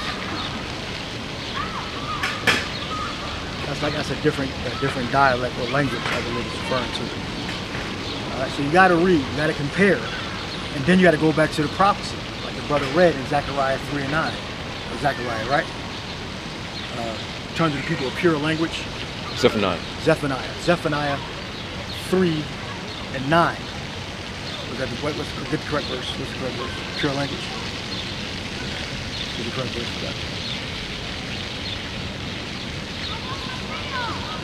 So the pure language is Hebrew. 3 and 9. 3 and 9. All right.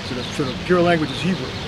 All right. So unpure would be the Aramaic and different languages. All right. So definitely the Spirit, Holy Spirit, the angels, the Yahweh speaking to the Israelites, especially the learned Israelites in pure Hebrew. And Paul definitely would have learned. All right. Now the common people, you could say, they would have trouble. Common Israelites. I'm not testing arms. I'm All right. why you scared? What? Yeah. It says Daniel chapter 1. Well, let's start at. You gotta walk up the Rodney Square, baby.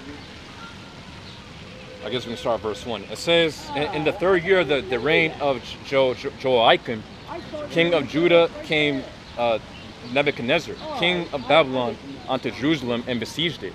It says, and the Lord gave Joachim, king of Judah, into his hand with part. It says, what part of the vessels of the house of the Most High, which he carried into the land of Shinar to the house of his God. It says, and he brought the vessels into the treasure house of his God. It says, and the king spake unto Ashpenaz, the master of his eunuchs, that he should bring certain of the children of Israel, and of the king's seed, and of the princes. It says, children in whom was no blemish, but well favored and skillful in all wisdom and cunning and knowledge, and understanding science, and such as had ability in them to stand in the king's palace. And it says, and whom they might teach the learning and the tongue of the Chaldeans. The learning and the tongue of the Chaldeans. So look that up. Yeah, Khan. So it says, when scripture or old writings mention the tongue of the Chaldees, or language of the Chaldeans, they're talking about the biblical Aramaic, specifically the Eastern dialect that developed in Babylon. There you go. So that's how we got the certain percentage of the Aramaic into the language, because Israel had to learn. Daniel had to learn the new characters. Those are the new characters that you see. Don't have any. Yeah, we got to get the language boards together. So the new characters that you see, from the Paleo to the modern Hebrew or Aramaic characters or Assyrian characters, those are the new characters and language that the Israelite, our ancestors, had to learn. All right, and for a brief period, you had the Northern Kingdom amongst them. All right, that learned. All right, but no, Judah and Levi, they pretty much, I don't know how long, you had to look it up, how long they were in captivity before the Northern Kingdom made the great exodus. But they had to learn, I'm sure the Northern Kingdom had to learn some Aramaic also. But before the Assyrian captivity, most of the people, modern people, regular everyday people from all of Israel didn't know Aramaic characters. Only the royalty and the learned individuals amongst the Hebrew Israelites knew the Aramaic characters. But when we got to Babylon, officially, we all learned Aramaic language. Right? So that's when the Hebrew became more diluted over time. And the Hebrew was more so used for religious practices. All right, so when you went to, say, church or whatever, or worship at your local neighborhood house of worship, the text and everything would be in pure Hebrew. All right, because those are learned men that were teaching and administrating and communicating. But when you went out to the marketplace, you would speak Aramaic. And it depended on your culture and your neighborhood too. So it wasn't just pure Hebrew being spoken throughout all of Israel. All right. But I precept. Oh, read. Yeah. Read. This is the book of Daniel 2 and 4. It says, Then spake the king, then spake the Chaldeans to the king in Syriac, O king, live forever. Tell thy servants the dream, and we will show the interpretation. Syriac, yeah. Syriac. So you get that word. Aramia, I believe. Yeah. It says, language. yeah. Aramaya, or Aramia, yeah. It says Aramaic language, the language of Aram. This goes back to the Syrians. Yep. Syrians. And then the Assyrians spoke the language also with either the same or different dialect. Yep. Even if they have say Eastern and Western, Southern, Northern dialect, they still are a different nation, so they're going to pronounce words slightly different because even though it's the same language, they have different dialects among different cultures. So even amongst Eastern dialect, there will be slight differences because of the nation's different, the culture's different. All right. All right, continue. Still working on that. So Aramia. Yeah. So when that word Aramia goes back to when the Assyrians came up against Judah, and the king, the princes of Judah was saying that we understand the Aramaic tongue because they understood that, but the modern people they could make some of it out, but others they could kind of get the gist of what you were saying, but the difference is Judah was the difference, and Ephraim already had left by that time. So you would say the rest of all the nations that weren't speaking Greek and Latin, they were speaking some dialect of Aramaic. So when traders came in from the different areas, they was communicating Aramaic. And if you were learned, you were speaking Hebrew. All right, go. So it says the star of the northern kingdom after Solomon's death, 931 BC, the kingdom split into Israel, so north 10 tribes, and Judah south, Benjamin plus Judah plus Benjamin. What do you read? What's the heading? What's the? For how long, or pretty much the period when the northern kingdom split, and then before the Exodus. Yeah. Exodus from Assyria. So it says after Solomon's death, 931 BC, the kingdom split into Israel, north 10 tribes, and Judah south. Well, Assyrian captivity to the Exodus. Go ahead. Oh, Khan. Yeah, let me rephrase it. Assyrian captivity to the Exodus. That's when they would be speaking Aramaic. So they may not have adopted a lot of Aramaic because when you look at the archaeology in America, it's all Paleo Hebrew. So they obviously didn't adopt that much, or they just abandoned it.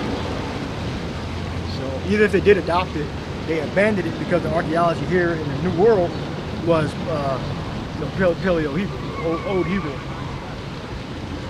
All right. You got something? Yeah.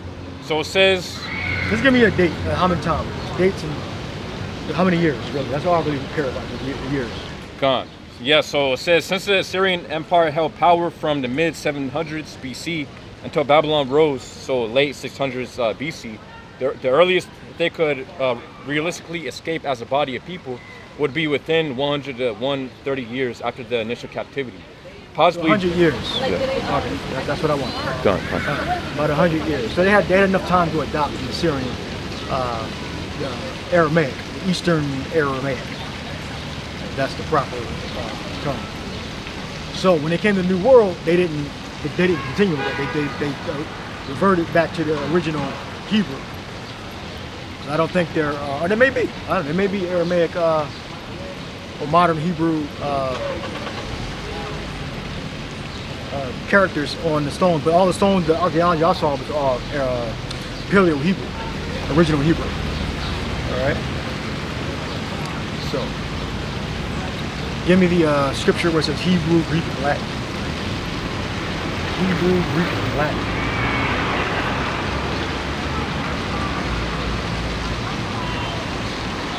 King of the Jews. What it says there? Did it say Jesus, King of the Jews? Yep. Not Jesus, King of the Jews. Or Yahweh Shai, King of the Jews. King of King of what'll be there? Yahweh the Yam? I just need the English. That's what it says. I don't need any translation or anything like that. Yeah, this is Luke 23 and 38. It says, and a superscription also was written over him in letters of Greek and Latin and Hebrew. This is the King of the Jews. Greek, Latin, and Hebrew. So that means we still had a Hebrew center. Even though the information you'll look up, it'll try to push it to closer toward the Aramaic. We look up information on it. Well, we had a Hebrew center. All right. So how do you say Hebrew in Greek? How do you say Hebrew language in Greek? Look it up. Hebrew language in Greek. Right there in the strong. That's how you know we still had a Hebrew center, because there's a different word for Greek, for Hebrew and Aramaic. All right. We look up in Greek. So look it up in how you say it in Greek. How you say it in Hebrew, and how you say it in the Aramaic, in Greek, in the Greek language. Yeah, Khan. So for Hebrew, the Greek way to say it is, it says Hebraikos. In the Greek, Hebraikos. That means the Hebrew language. Yeah. The Hebrew language in Greek is Hebraikos. Now how you say Aramaic language in Greek. So we still had a Hebrew center, and we adapted Aramaic to be the so-called lingua franca of the time. Yeah. You know? Then we couldn't even understand Latin and Greek if you weren't Hellenized, or if you weren't Hellenized. Only the learned men understood the pure Hebrew and the Greek and the Latin, like Paul did. At least he knew the Greek. And it's likely that he knew Latin. Highly likely that he knew Latin. Well, we know for a fact he knew the Hebrew, he knew the Aramaic, and he knew the Greek. Because I think when you look it up, it tells you that the learned and the religious leaders knew the multiple languages in ancient Israel during the time of the Romans that had dominion over Israel. All right. Even the so-called Jews, when you look at the people who wear the little hats, they even tell you that when they went to, even though it was a mixture of Esau and Jacob that went into Europe. It wasn't just Esau that went to Europe and learned and developed this Yiddish. All right.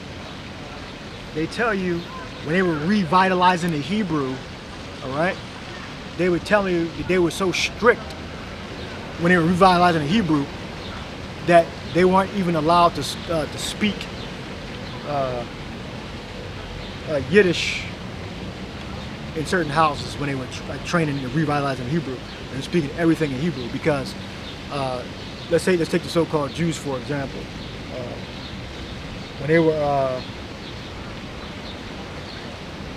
When they developed the Yiddish language, which you had Israelites among them, all right, they normal speaking was all in Yiddish, and their religious was all in Hebrew. All right. So when they were revitalizing the Hebrew, in their dialect of Hebrew, what they considered to be Hebrew, all right, you had certain families, all right, especially the Ben Yehuda, his era. When they were training amongst his family, I believe, when I did the research, they would communicating in full their version of Hebrew, and they would stop communicating in Yiddish, and that's how the Hebrew got revitalized, all right, or their version of Hebrew got revitalized, all right. You got something to add? Yeah, come on.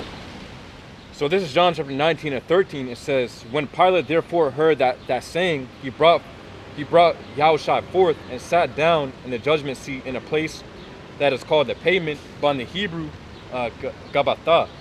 So when you get the Greek for Hebrew, in this verse, it's different. It says Habra, or it says Hebra Isti.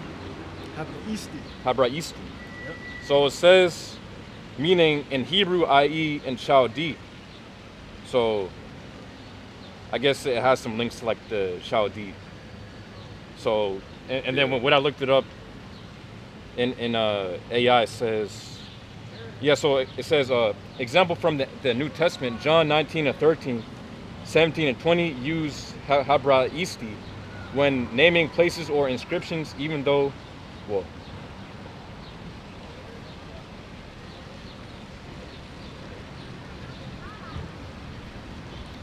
let me just read this. It says, so Habra Isti was also used in the New Testament in other writings to mean the Jewish language.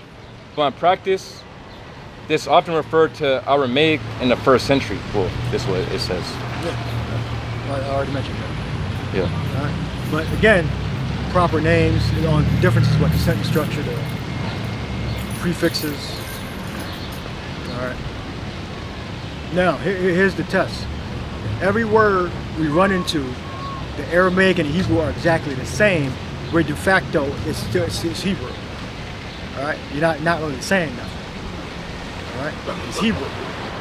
Every word we run into is Hebrew equivalent, in Aramaic equivalent.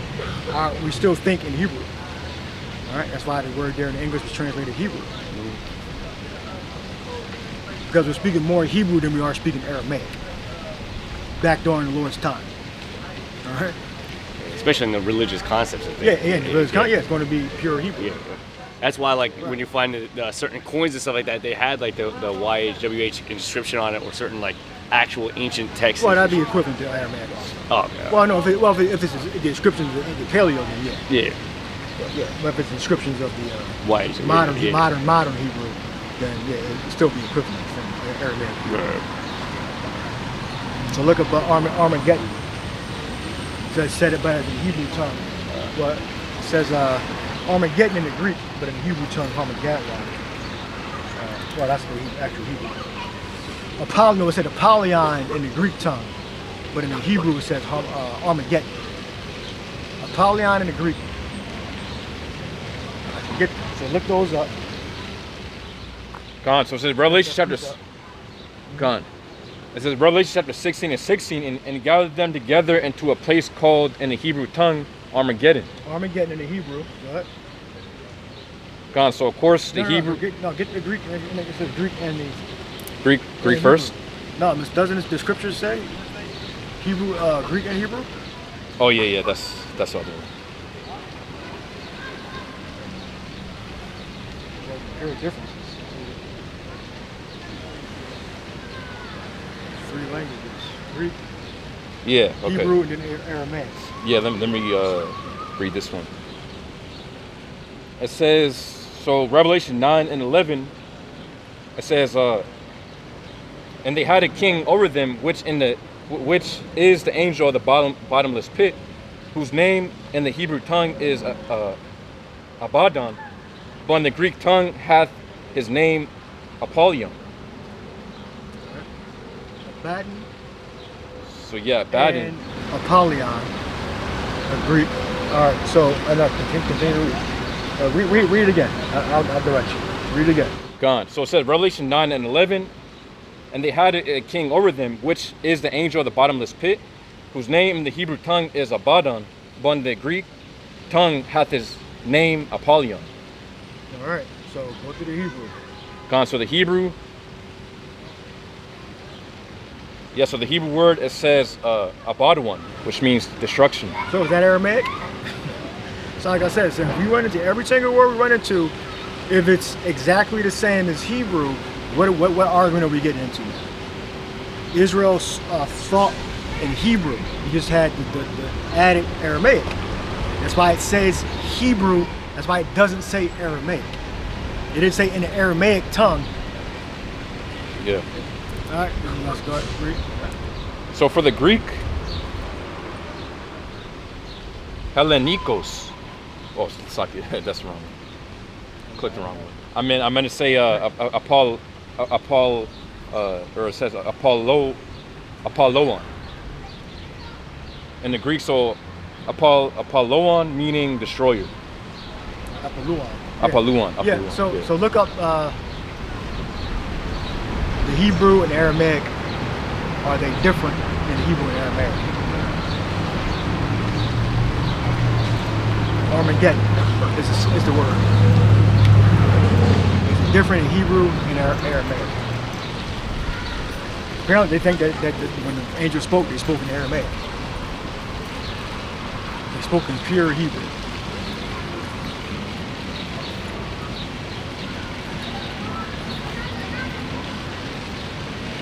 Or the word might not exist in Aramaic. I don't know. I never looked the word up. Armageddon. In Hebrew, it's Harmagadwa, mountain of the troops. Go ahead. Gone. So it says in biblical Aramaic, the direct equivalent of the Hebrew Abaddon, meaning yeah. No, well, I wanted the equivalent from Hebrew. Hebrew and the Hebrew version, well, the Aramaic version of Armageddon. Oh, okay, got you.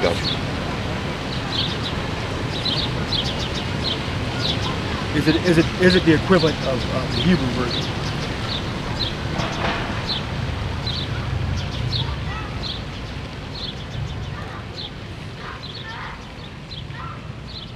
Yeah, so it says for Armageddon or Armageddon for Hebrew, so it says biblical Aramaic equivalent. In biblical Aramaic, it would be, it says Tawar Magadwan. So it's different. Yeah, Tawar Magadwan. So that proves. So that again. So that's good. So no. So you got to put them side by side and read it without any break continuity. All right.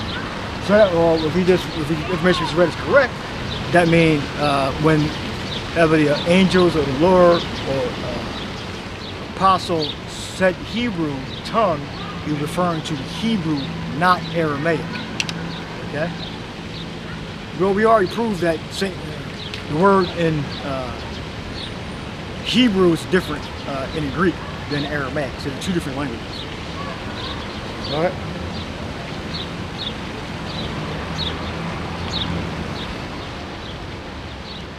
So I asked to prove it. So how can you prove this? So it says you can prove the biblical Aramaic form Tawar Magadwan in three ways: by lexical evidence, parallel usage in the Aramaic Bible, Daniel/Ezra, and historical linguistics. So it says number one, lexical evidence. It says in biblical Hebrew, mountain is Har. In biblical Aramaic, Daniel 2:35, Daniel 2:45, etc. Mountain is always Tawar. Tawar. Har and Tawar. So there we go. So now we know. Every time, give me where it says Hebrew tongue, how many times it shows up in biblical outline, How many times does it show up? Hebrew tongue, click on the word, and then scroll down, you'll see how many times the scriptures use it. So the Hebrew tongue is referring to the Hebrews, not referring to the Aramaic. All right? This we just proved it.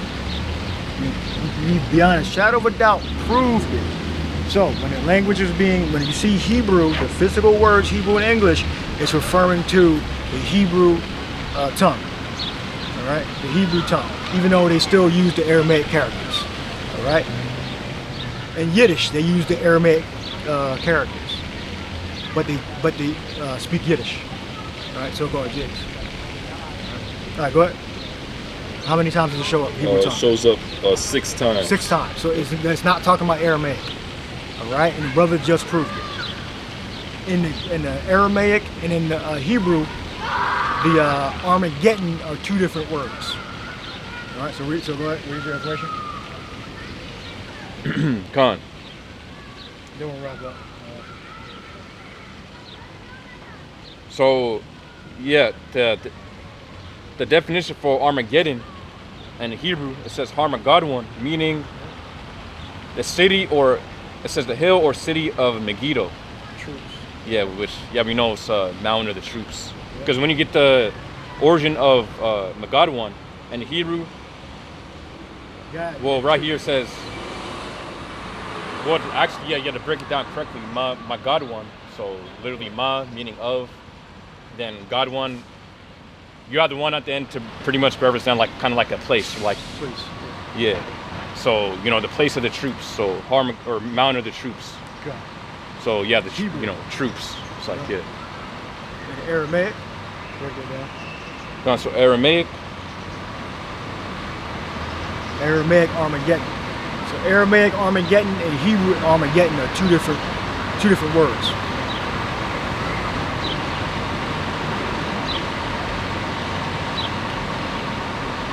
Sometimes you might have to tell them to like summarize it, so condense it, so you won't lose your place. But sometimes if the chat will give you some information that you didn't ask for, or think that's what you're talking about, then you might lose your place. That's why take it out. Go ahead. So it says in biblical Aramaic. And they don't have colors. You could put colors on these words, make it easier to find stuff. Go ahead.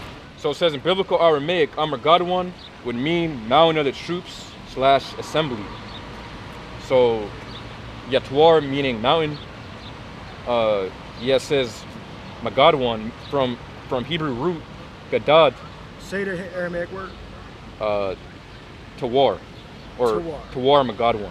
Tawar Megadon. That's Paleo Hebrew pronunciation. Right. Yeah. That's fine. Yeah. Tawar Megadon. All right. Yep. So it's a different word. Different word. But they're similar, but they're pronounced differently. So we know that when it says the Hebrew tongue, you're going to read all those scriptures that says Hebrew tongue. Anything else you want to add? That's it. All right, so read the scriptures that say Hebrew tongue. Go ahead. It's 6 scriptures, right? So read them. Yep.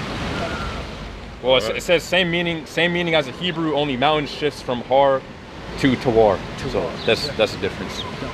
Yeah, because remember, the languages are still very closely related. All right, but we know when it says the Hebrew tongue, it's referring to the actual Hebrew, not the Aramaic. Go ahead. Yep. This is the book of John 5:2. It says, "Now there was at Jerusalem by the sheep market a pool, which is called in the Hebrew tongue Bethesda, having 5 porches." Bethesda, which is a video game developer, I believe, named Bethesda. All right. Read it again. Yep. John 5:2. It says, "Now there was at Jerusalem by the sheep market a pool, which is called in the Hebrew tongue Bethesda, having 5 porches." Now, John was what, a Levite or a Judite? John, this book of John you're reading now, right?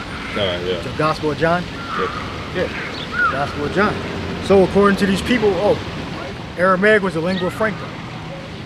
So no Israelite knew Hebrew. That's what we just taught. We taught that, Israel did know the Hebrew. Why would John be making statements like that? All right.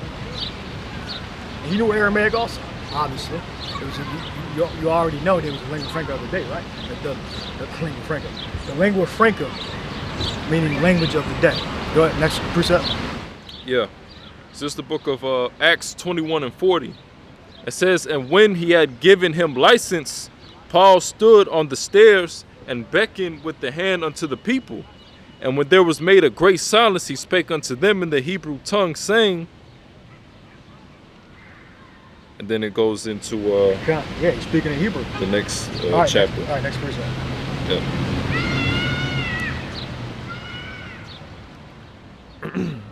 Yeah, so the next precept, Acts 22 and 2.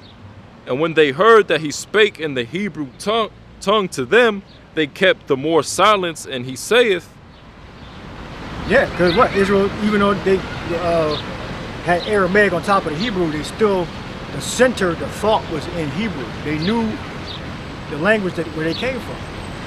All right, and they knew that they adopted Aramaic through Babylon, the Chaldee, tongue of the Chaldees, and Saranic. All right, next precept. Yep. Acts 26 and 14.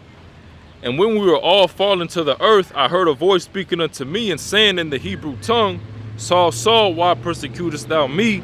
It is hard for thee to kick against the pricks. Yep. Yeah, next one. Revelation 9 and 11. And they had a king over them, which is the angel of the bottomless pit, whose name in the Hebrew tongue is Abaddon, but in the Greek tongue hath his name Apollyon. Yeah. Revelation 16 and 16, and he gathered them together into a place called in the Hebrew tongue Armageddon. So that's it. Last one. You read all 6. All right. So there's a difference between the Aramaic tongue and the Hebrew tongue. All right. So we use those scriptures and we can apply it to what language were we speaking in the ancient world? We were speaking the Hebrew mixed with Aramaic. All right. What language did we communicate with the spirits in Hebrew? All right. Anything you want to add, or? I got something. All right, go. It says, All so I said, is Aramaic mentioned in the New Testament? KJV, it says, what? AI says, well, here it says that the KJV never uses the word Aramaic. In the New Testament, the KJV calls it the Hebrew tongue. But every word that's we read, it. but every word we read was Hebrew. All right, which we just proved. All right. Remember, when they compress the information, they compress it from the so-called J's, or the current information that they have. They super compress it and then they bring it back to you. I guess you could put well, every word I looked up goes back to the Hebrew. Why is that? See if you can catch the contradictions. Well, every word I looked up that says the Hebrew tongue, all goes back to the Hebrew, and with different equivalent Aramaic words. Yep. I'm trying to argue with trying to argue with it now because it was trying to tell me that it's the same equivalent to saying they were speaking Chinese. The Chinese people were speaking Chinese instead of meaning Cantonese. I'm like, that's not the same. Because that is a direct equality. Like, you're telling me that the Hebrews spoke a completely different language of Aramaic as that was the holy language. Like, no, when they were talking about the holy language, when they were talking about speaking in Hebrew. Well, the nuance is that this Aramaic and Hebrew are closely related. It's similar, right? Yeah. That's the nuance. But you got to know that there's a predecessor and an after. There you go. And that's the most important. There's an antecedent and a consequence. Exactly. Right? Before and after. Right. And a lot of times when they try to explain it the way they explain it, they try to make it seem like Aramaic is the mother language, and that's what a lot of that's why a lot of these Islam dudes they get into that. Oh, well, is Arabic is actually the true tongue, and it's what they spoke about. Like, I didn't read this. Arabic goes back to the Aramaic. I read like the other two. It's a daughter language. That goes right, back, right, and then it goes back to the Hebrew. Yep, exactly. Yep. As Hebrew started first. At least amongst our people, right? Actually, everyone was speaking Hebrew, right? Before the Tower of Babel. And there were versions of Hebrew, but different dialects. Go Gons, I looked up real quick. So I said every time I look up the origin when it mentions Hebrew in the Greek New Testament, it always goes back onto the Hebrew. It says Not right. Aramaic. Yeah. Con. It says right, and that's because when you check the Greek New Testament, the phrase Hebrew tongue is always translating Hebraisti, which literally means the Hebrew way or in Hebrew. It says that the twist is, in classical Greek writing, Hebraisti could mean biblical Hebrew. In first century Judea, it almost always meant the local Semitic language of the Jews, which was Jewish Aramaic, not classical Hebrew. That's what it says. All right. Well, you got to put a nuance in there. I actually put it. So every word I look up is Hebrew and not Aramaic equivalent. Why isn't the Aramaic equivalent there if it's talking about Aramaic?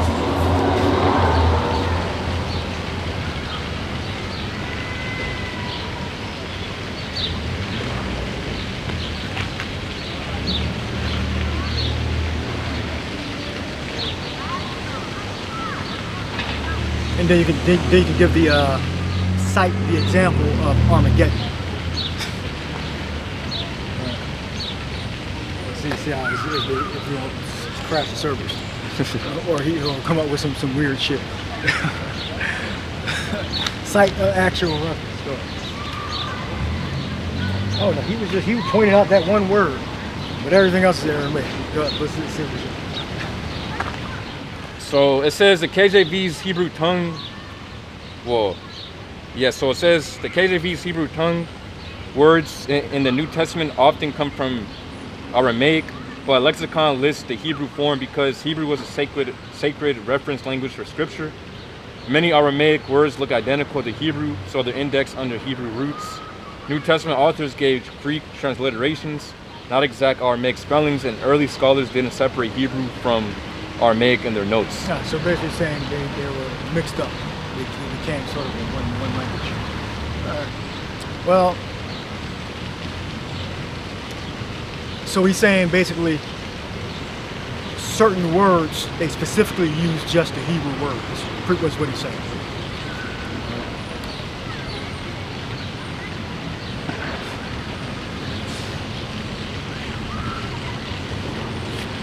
What are you asking?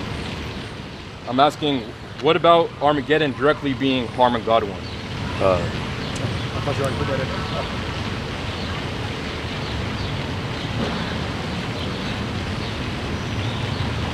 I thought you put that in there, and you came up with that answer. Oh yeah, it's like, yeah, I was about to ask that. Yeah, so I said, what about Armageddon directly being Harmon-God one? It says, yes, Armageddon in Revelation 16:16 comes straight from Hebrew Harmon-God one, meaning Mount Megiddo. So skipping down, it says, if John had wanted the Aramaic equivalent, it would replace Har with Tawar, giving Tawar Megad one, but the text keeps the Hebrew form. Yeah, so what I'm saying was still correct. What they're saying, they'll pick a certain proper nouns and certain words to put an emphasis on the Hebrew. There's more than that? It says, that's why your lexicon shows Hebrew here. The word actually is Hebrew in origin. So, yeah. Right, well, still proves that John knew the Hebrew. Yeah, big. Right, so write that in there. So okay, well, it proves my point that certain Israelites still knew the Hebrew. The pure Hebrew.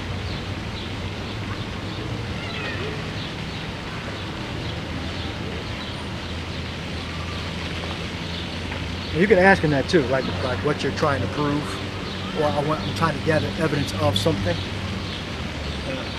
They don't actually like give you, well, me or give you evidence of it being true and of it being something else.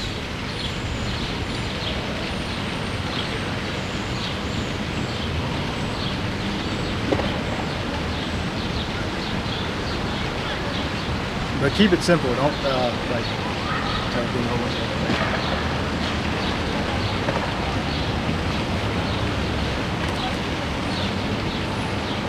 Because if you're not specific, it's going to give you a bunch of information and you'll have to read. So, but It says the point is, in the New Testament, Hebrew tongue often refers to Aramaic speech. But Armageddon is not one of those cases. It's generally Hebrew, so the evidence points to it being Hebrew in origin, not Aramaic. all right. What did you ask him? I said, what are you trying to prove saying that it's Aramaic, giving evidence of being something else? Make it concise. I wouldn't say that. Put in exactly my words. Put in. So this proves that certain learned Israelites knew Hebrew.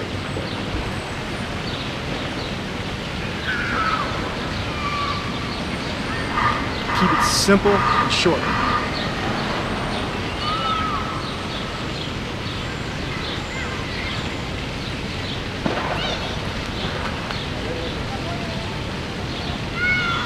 It says, yes, the use of Harmageddon in Revelation shows some learned Israelites still knew, or says still knew and used Hebrew, even though most common speech was Aramaic. That's what it says.